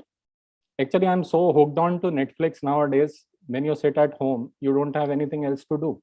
And I was watching a series on Netflix, which was like, the series is called Good Doctor. And in this series, they were showing that if doctor makes a mistake, and so if somebody loses life because of doctor, then they put that doctor with a therapist. That you are making a mistake, go and see a therapist so that you come out of that shock that you have made a mistake. So maybe I would have made some kind of mistake. That is why Manu has put me with the doctor, with the therapist, and let's see how it goes with the therapist. But jokes apart, the corona has been very tough for all of us. And people have been talking about mental health, and mental health has become a big issue. Now, thing is, did you ever think that in this corona period, has mental health affected you as a person? And if it has affected, then how do you come to know that it is affecting me as a person? And do you actually need a therapist? Second is, do you wonder, like when you have, say, fever, you take temperature and you come to know you have fever. In mental health cases, what happens? Means which thermometer you put in your mouth and you come to know that whether you have fever or not. And is there a method to build, like if you start doing exercise, you build resistance so that you can fight with diseases? Same way in mental health, can you build something like that so that you are strong and you can fight with mental health issues? So some of these questions or some of these aspects we are going to hear today. And today I have with me Shah Rukh Khan from Hello Zindagi. Actually, it is Dr. Harish Shetty. He is the real life Shah Rukh Khan. If you guys can give a huge round of applause. Okay, I know you are giving a huge round of applause to Dr. Shetty, and he is a celebrity. He is a celebrity in lot of senses. You would have seen him on television. You would have heard him on radio. He's fantastic. And look, today we are talking about mental health. Since 1993-94, he is working on mental health. He has been trained by World Health Organization. He was among the 17 young mental health experts, which WHO brought in, and WHO said, these are the guys.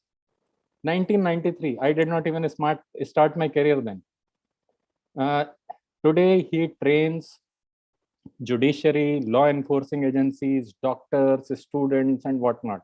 And he is working on various areas, whether it is riot victims, earthquake victims, cyclone victims, piracy victims. He has even gone to Afghanistan to and those war victims who were in the stress. He was taking care of them also. You have heard about NEET, JEE. He is there. He is there as a member of the National Testing Agency. And couple of things, like all of us take pride that हमने कुछ किया life में. And when I look at him, look, he is looking like a very simple, humble, ground-to-earth person. You know what he has done? He filed a petition in Maharashtra Human Rights Commission that when students go to schools for studying and you segregate them into sections based on marks, this should not be done. And this was abolished by the court in 2006. Today, we have learning ability detection centers. And these detection centers are there because of him, because he fought for them. He's such a celebrity, and I have no words that today I am sitting here and interacting with him. And I would like to hear about some of these things. So, Dr. Shetty, welcome. Hi, everybody. Nice to be here. Thank you, CII, for inviting me. Thank you, Monu Wadhwa, for asking me to come here. I'm so happy, Harjeet. I like the way you introduced the subject as well as myself. Awesome, sir. So, Doctor, like we talk about that 7.5% Indians are suffering from mental disorder, and this year WHO is saying this number is going to go to 20%. But when we generally talk in our sense, we think that someone else is impacted by this mental health, not me.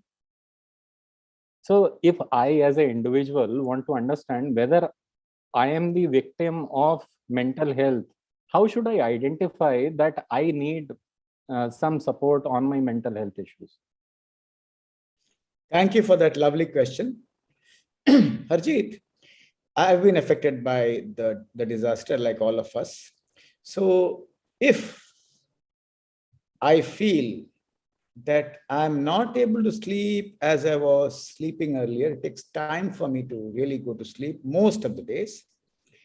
If I wake up early, quite early in the morning, and I just cannot sleep, if I get thoughts racing in my mind without me involved, because people say, when people complain that I have thoughts racing in my mind, people say, stop thinking, think less, think positive. No, but that gentleman may not have the switch of the brain in his hands. If I feel really anxious to a point that my heart races very fast, I feel breathless, I feel that I will fall down, I feel dizzy, something might happen to me. If I get irrational thoughts and I wash my hands again and again, if I hear voices when there are none, if I feel so hopeless, there's no point in living, and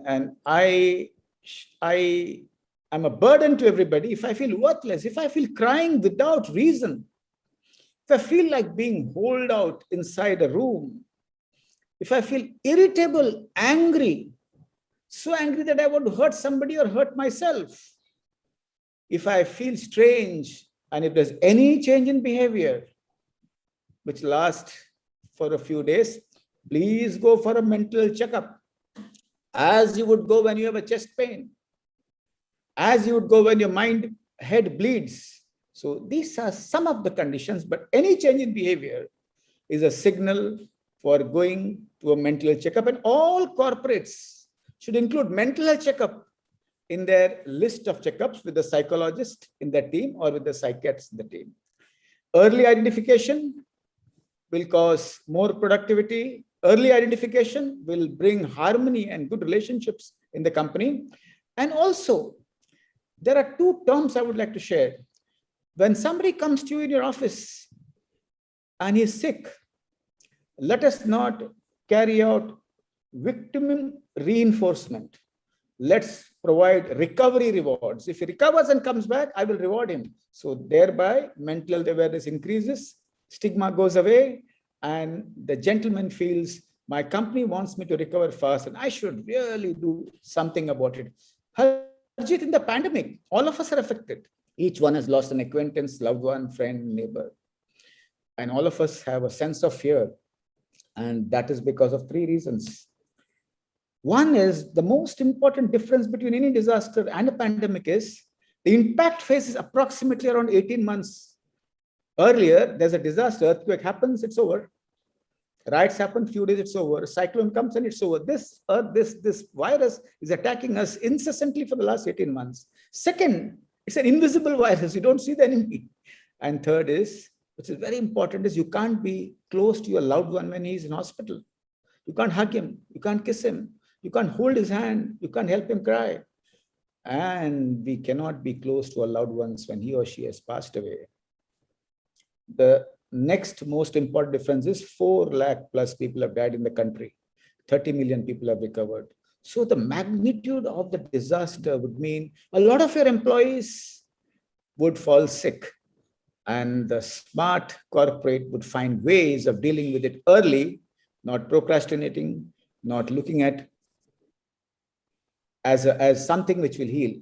One line I will share, 3 myths about mental health in corporates is also, time is the best healer.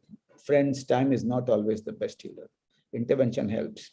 Number 2, yoga and meditation will cure all mental illness. Yoga and meditation is very useful. We use it. But when there's a fracture of the mind, it doesn't work. When there's a sprain of the mind, it might work. And the third important myth is, well, people might take advantage of that mental illness, and we might be too kind to a point that we are indulgent and we are not really helping them in any case. So these are some of the myths which are there in corporates. But recovery rewards is more important than victim reinforcement. So, Dr. Shetty, I get your point. You are saying that introduce recovery rewards so that people come and say, yeah, I want to report it to you. But still the point remains. It is like if you tell somebody that go and go and see a psychiatrist, the person gets offended. How can my mother, so our family doctor recommended her that you see a psychiatrist because you are becoming angry again and again. She said, I am not pagal. Why are you sending me to psychiatrist? I will not go and visit. Now, this particular thing, I can tell you from my personal experience, it is very difficult to convince someone that seeing a psychiatrist is not a statement we are passing on you that that you are out of your mind.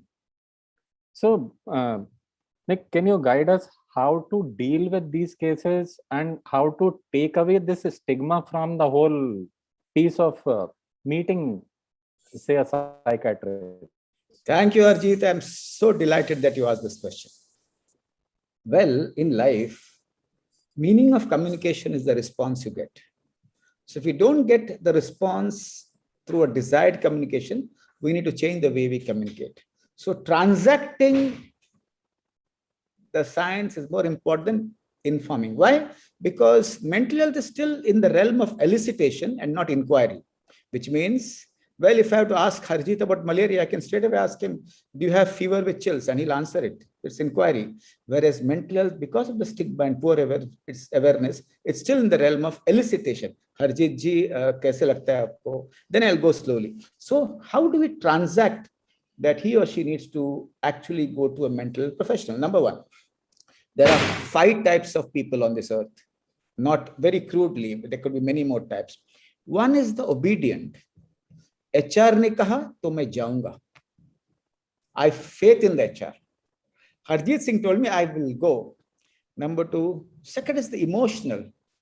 Yaar, you want me to go because you think about my well-being, and they go.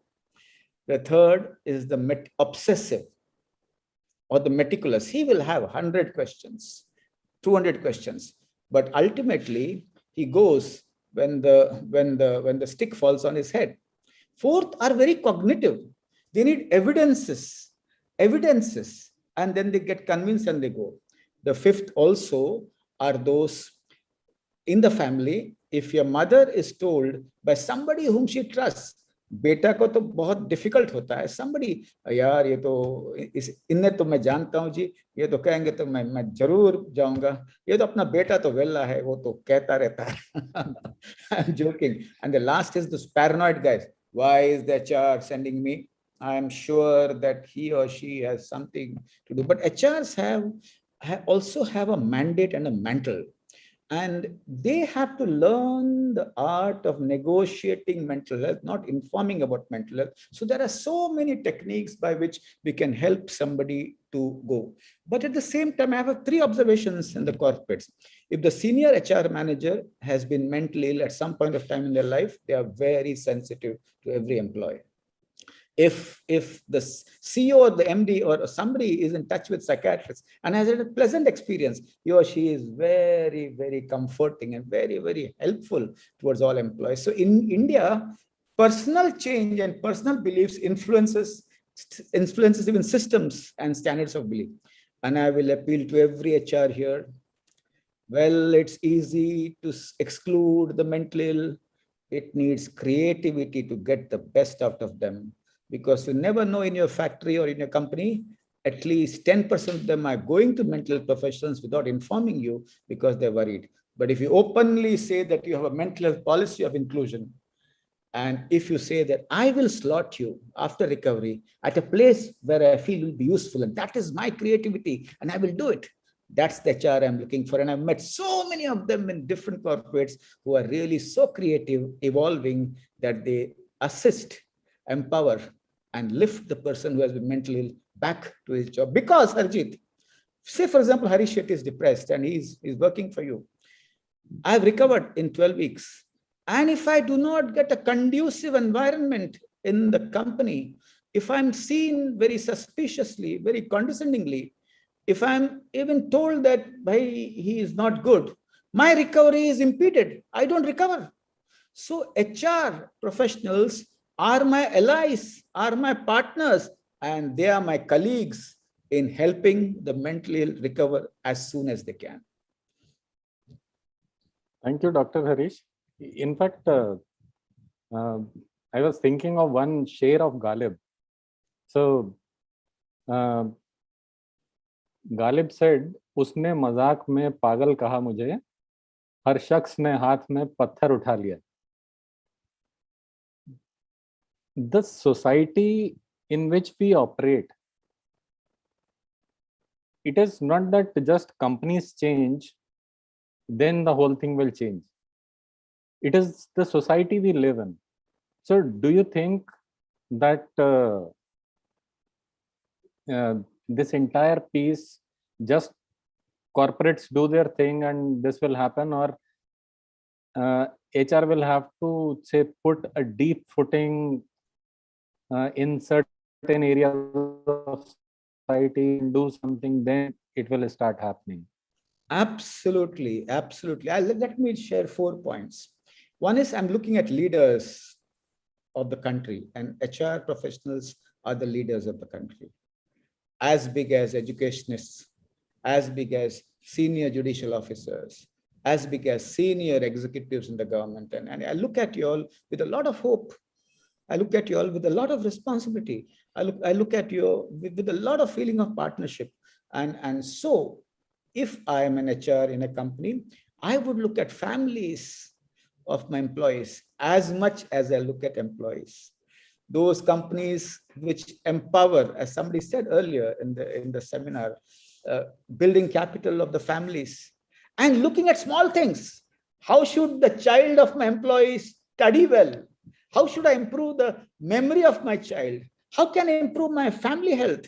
What should a woman do when she's at home so that she feels nice and good? That's one aspect. The second most important aspect is, as I tell school principals, that the school is not your community. The community in which your school exists is your community. So keep working. Gandhiji did a 360 degrees tour of the country twice. I tell the principals, don't sit down on your chairs all the time in your cubicles. Walk out into the community and see.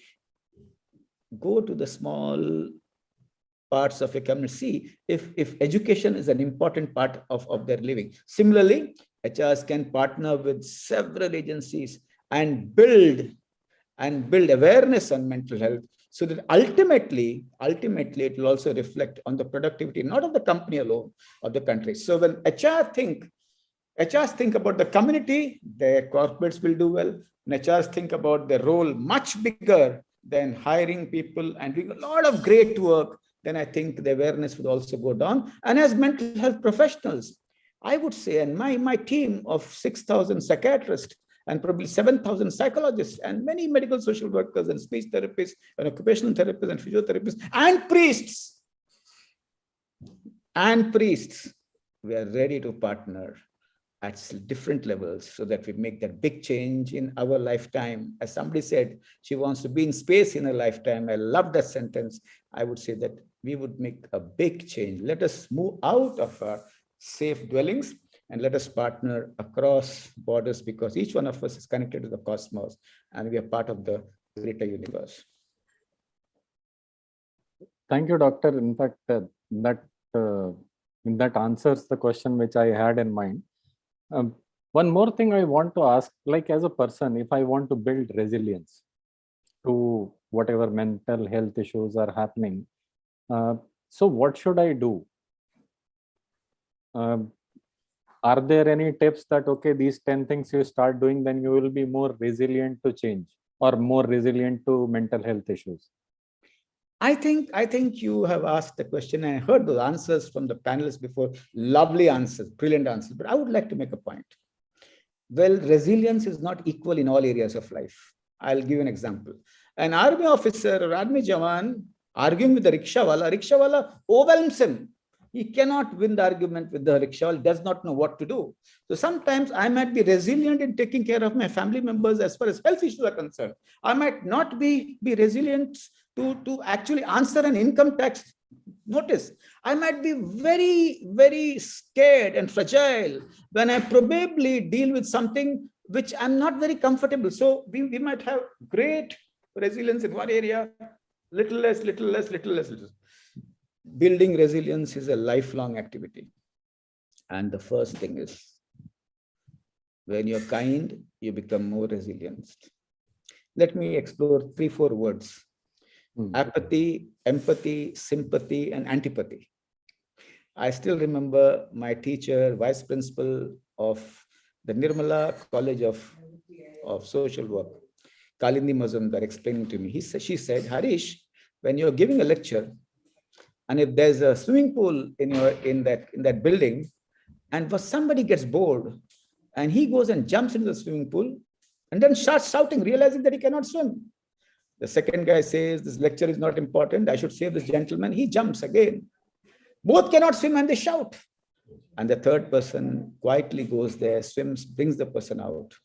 One person in the class says, "Ye sab kyun karte? Why are you doing all this? None of your business.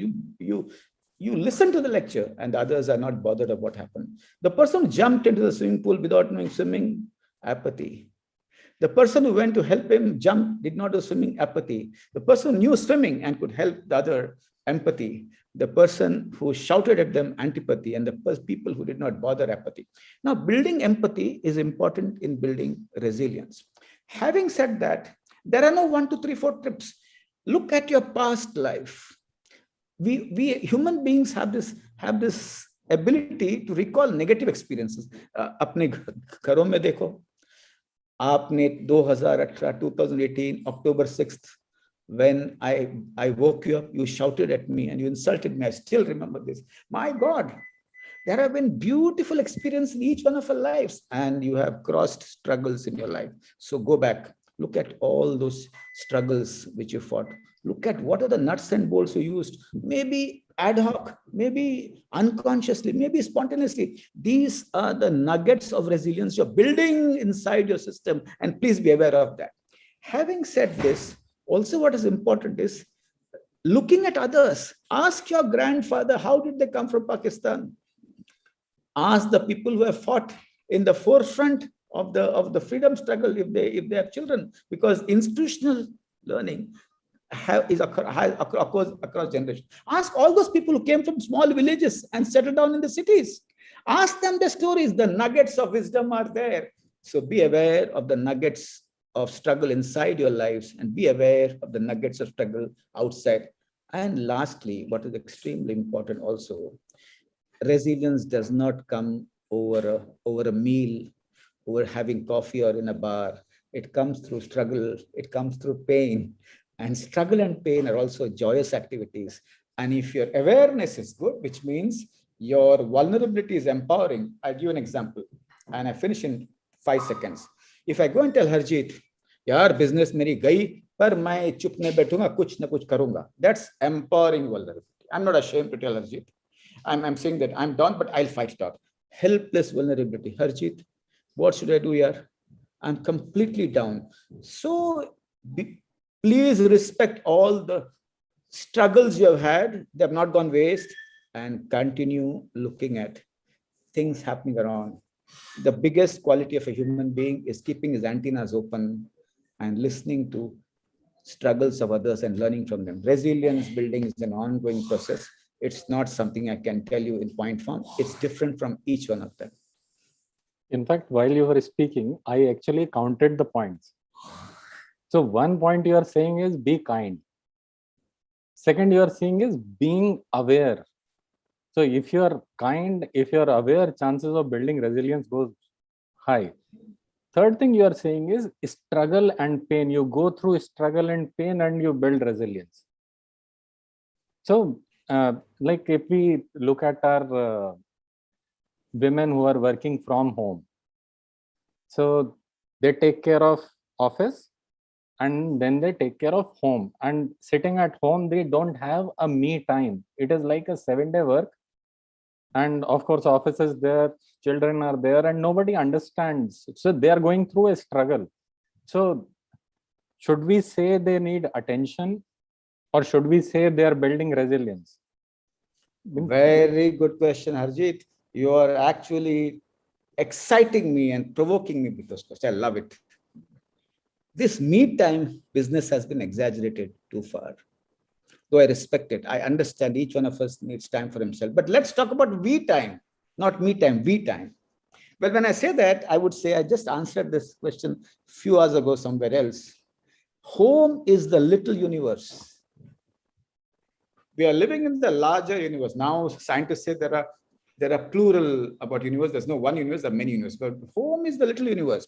The day when the mother, the father respect that little universe, aspiring to have a bigger universe, no hassles at all, respects the fridge, respects the scooter, the car, the table, the chair, the laptop, whatever you have, and loves it and says, ye maine laya hai, ye hamara hai. And then that builds the bonding of the little universe. And as women employees in the little universe are struggling, definitely they're struggling. When the son comes and sits on the lap and says, you work with so many people, what about me?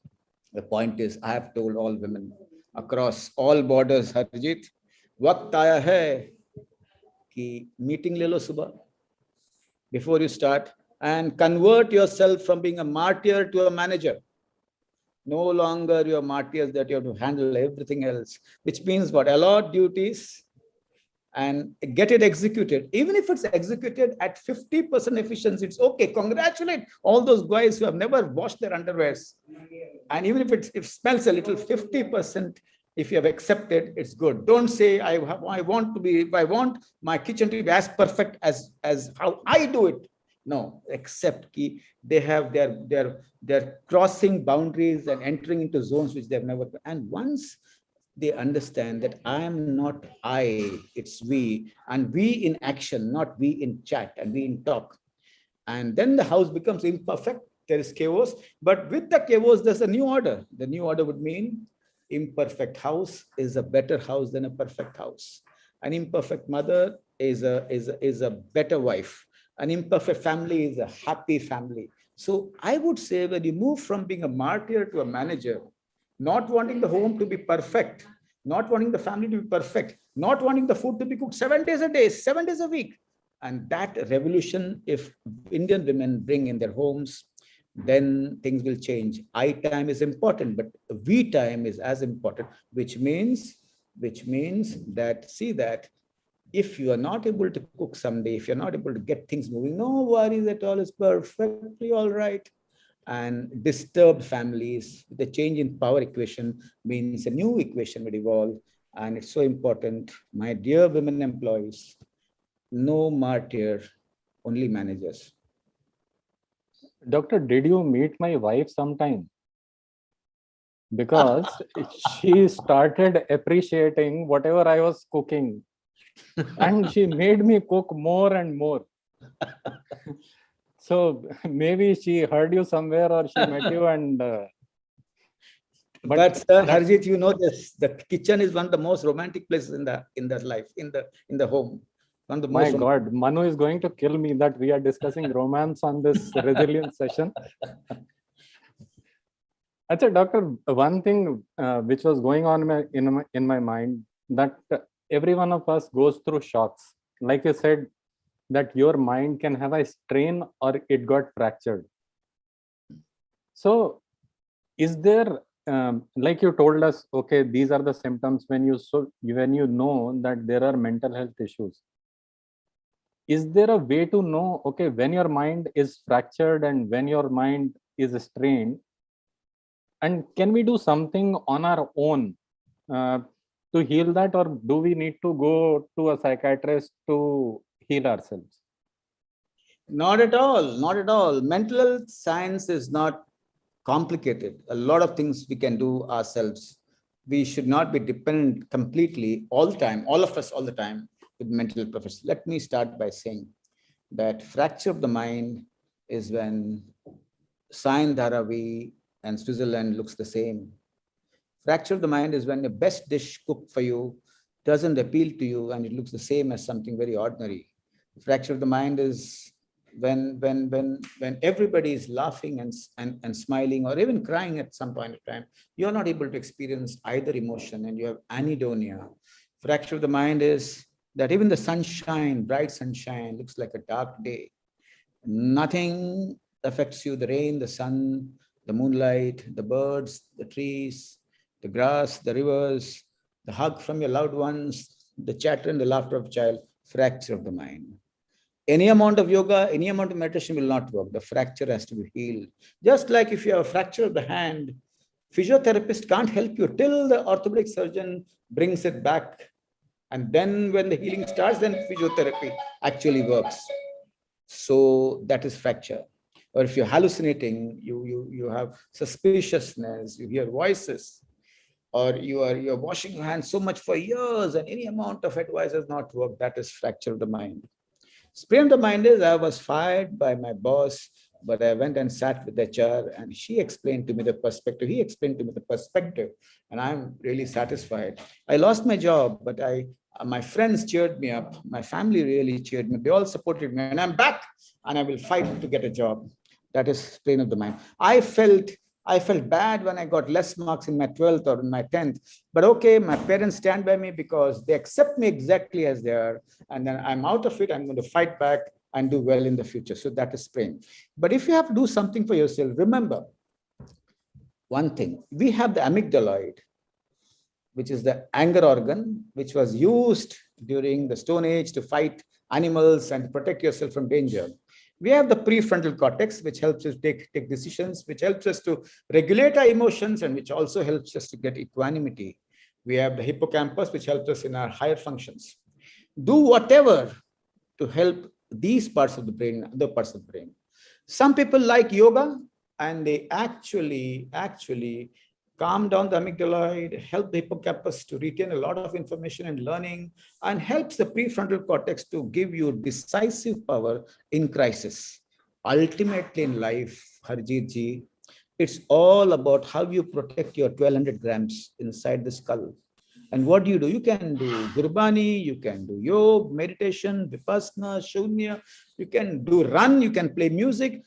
Playing music is also meditation. Dancing is also meditation. So what's important for us is howsoever busy you are,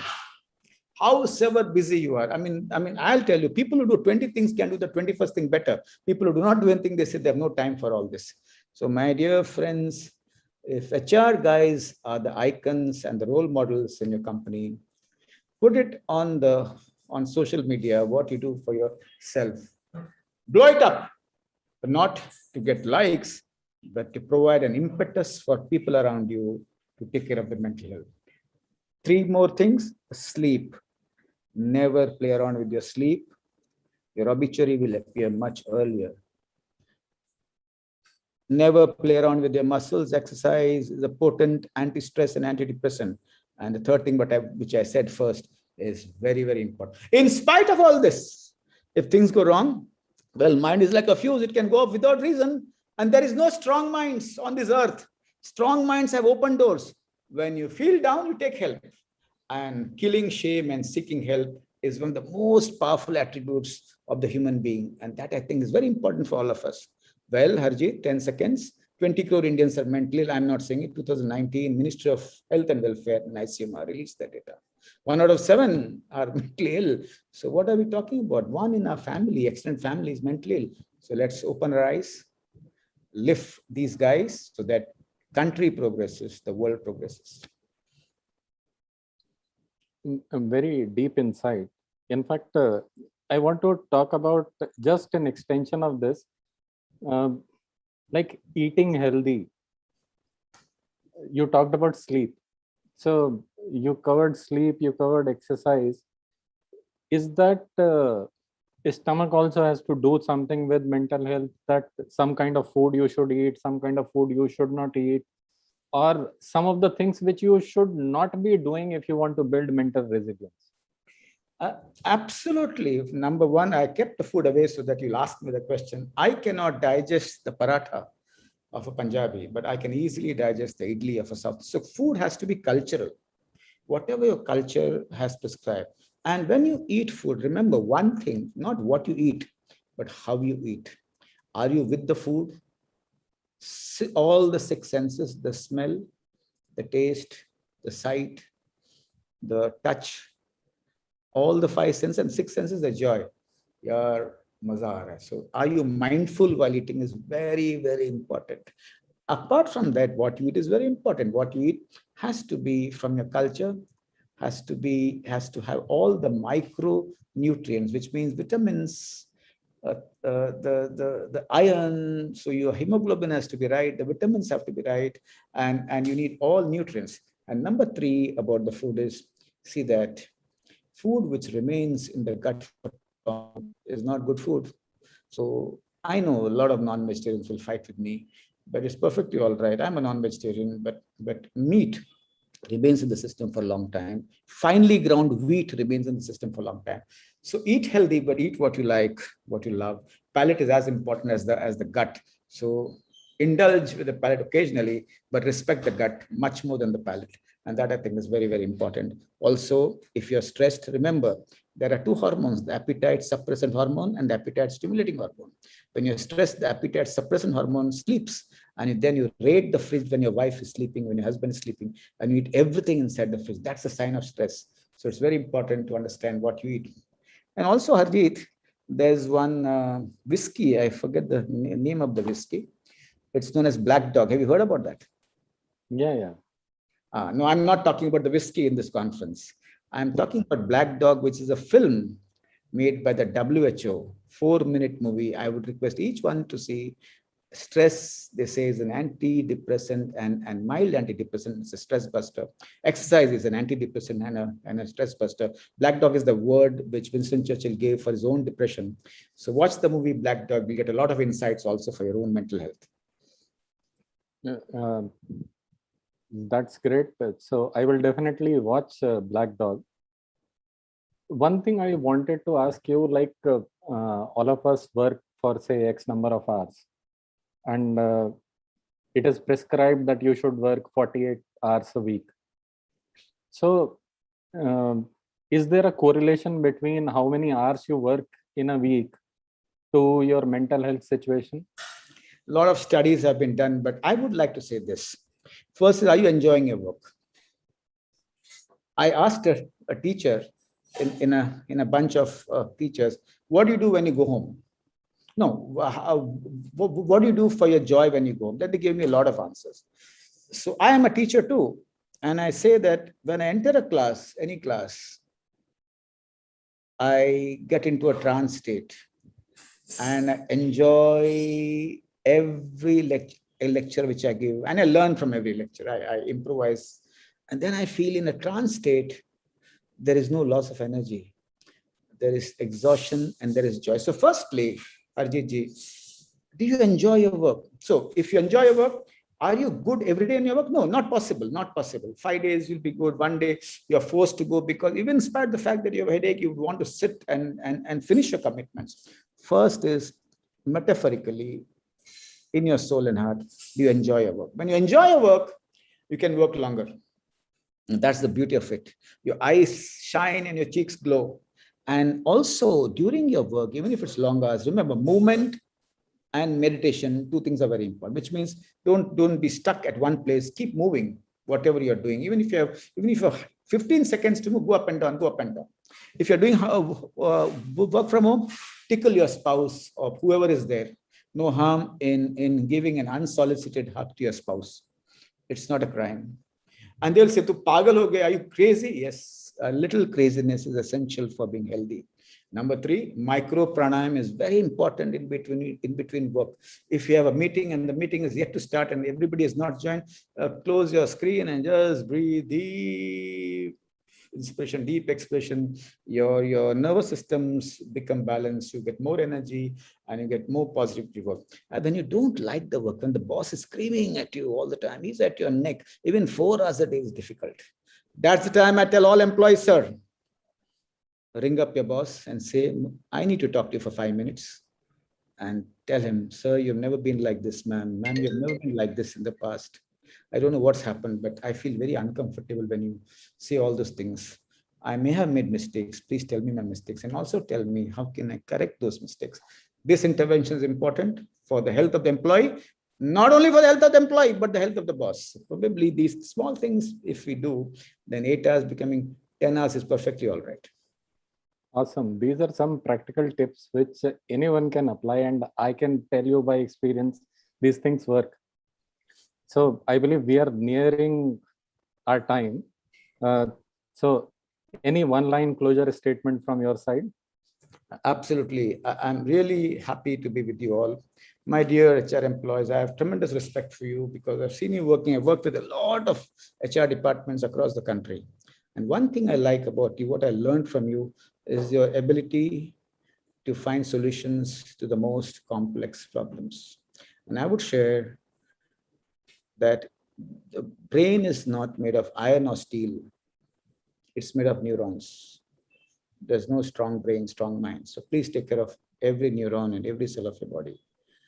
And for that, do not look only at Western science. Look at the priests, look at the scriptures of different religions, look at the sky, look at the birds, look at the plants, and bring nature also as one of the most powerful healers for yourself and for your family. And I mean family, its employees, and the world around. Thank you. Thank you, Dr. Rish. And I'm just closing with a closing remark. He's looking at me like this, Khatam karo. I'm closing. So thank you, Dr. Harish Shetty. This was awesome, awesome session. I personally learned a lot. And what I heard you saying, there are only two things which matter. One is maza aa raha hai, and second is if you want to be mentally fit, if you want to build resilience, be crazy. So I believe take this with you and you will be better off. Thank you. Signing off. Over to Ronit. Thank you. Thank you, Dr. Shetty and Mr. Khanduja for that very energetic session.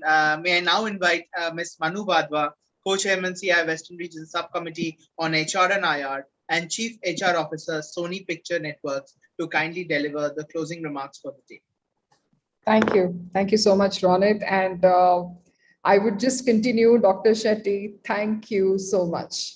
It's such a pleasure every time I have heard you. And Harjeet, you couldn't have done a better job to exit everything out of Dr. Shetty in the limited time we have, because I have heard him say amazing things and you can continue to listen and be mesmerized. But you've done a fabulous job in containing it in 40 minutes. Dr. Shetty, on behalf of the CII Western Region and on behalf of the chairperson, Mr. Yatindra Sharma, myself, the entire HR subcommittee, we thank you. Thank you so much. So with this session, which has been power-packed, I think it couldn't have been a better wrap to the first day. And right from the start, wherein we had Mr. Sharma setting the context and setting the tone for the conference, for the conclave, stating that happiness, security, satisfaction have really taken precedence in the new normal, to Mr. Tyagarajan really encouraging us to think about compassion being an integral part of the new normal. I think it couldn't have been a better start. Our keynote address by Dr. Forbes, I think, was an absolute genuine impression of authenticity by a leader of stature. And I always think that vulnerability and authenticity are two big traits of leaders who are really revered by the workforce. And it couldn't have been better for Dr. Forbes to explicitly, display it in his time with us. He passed on very critical messages around communicating very freely with your workforce, removing fear and uncertainty in the workforce, ensuring that we are flexible and imbibing work formats that are conducive to our workforce. And I think that they kind of resonated very well with me. Digital to be closer to employees, to customers, to stakeholders. But what really stood out for me was him talking about his own self, that how his own thinking about prioritizing what's important in his life has changed. And I think I personally took that back very, very impressionably. So that I think was really a head start. We moved on with power packed sessions after that, whether it was a punching debate moderated by Unmesh, in which the two big words which came out to me were collaboration and choices have to come together, wherein workforces need physical spaces for collaboration. At the same time, organizations need to create choices for the workforce to operate in the styles which are best befitted to new normal. So these are the two C's which I take away from it.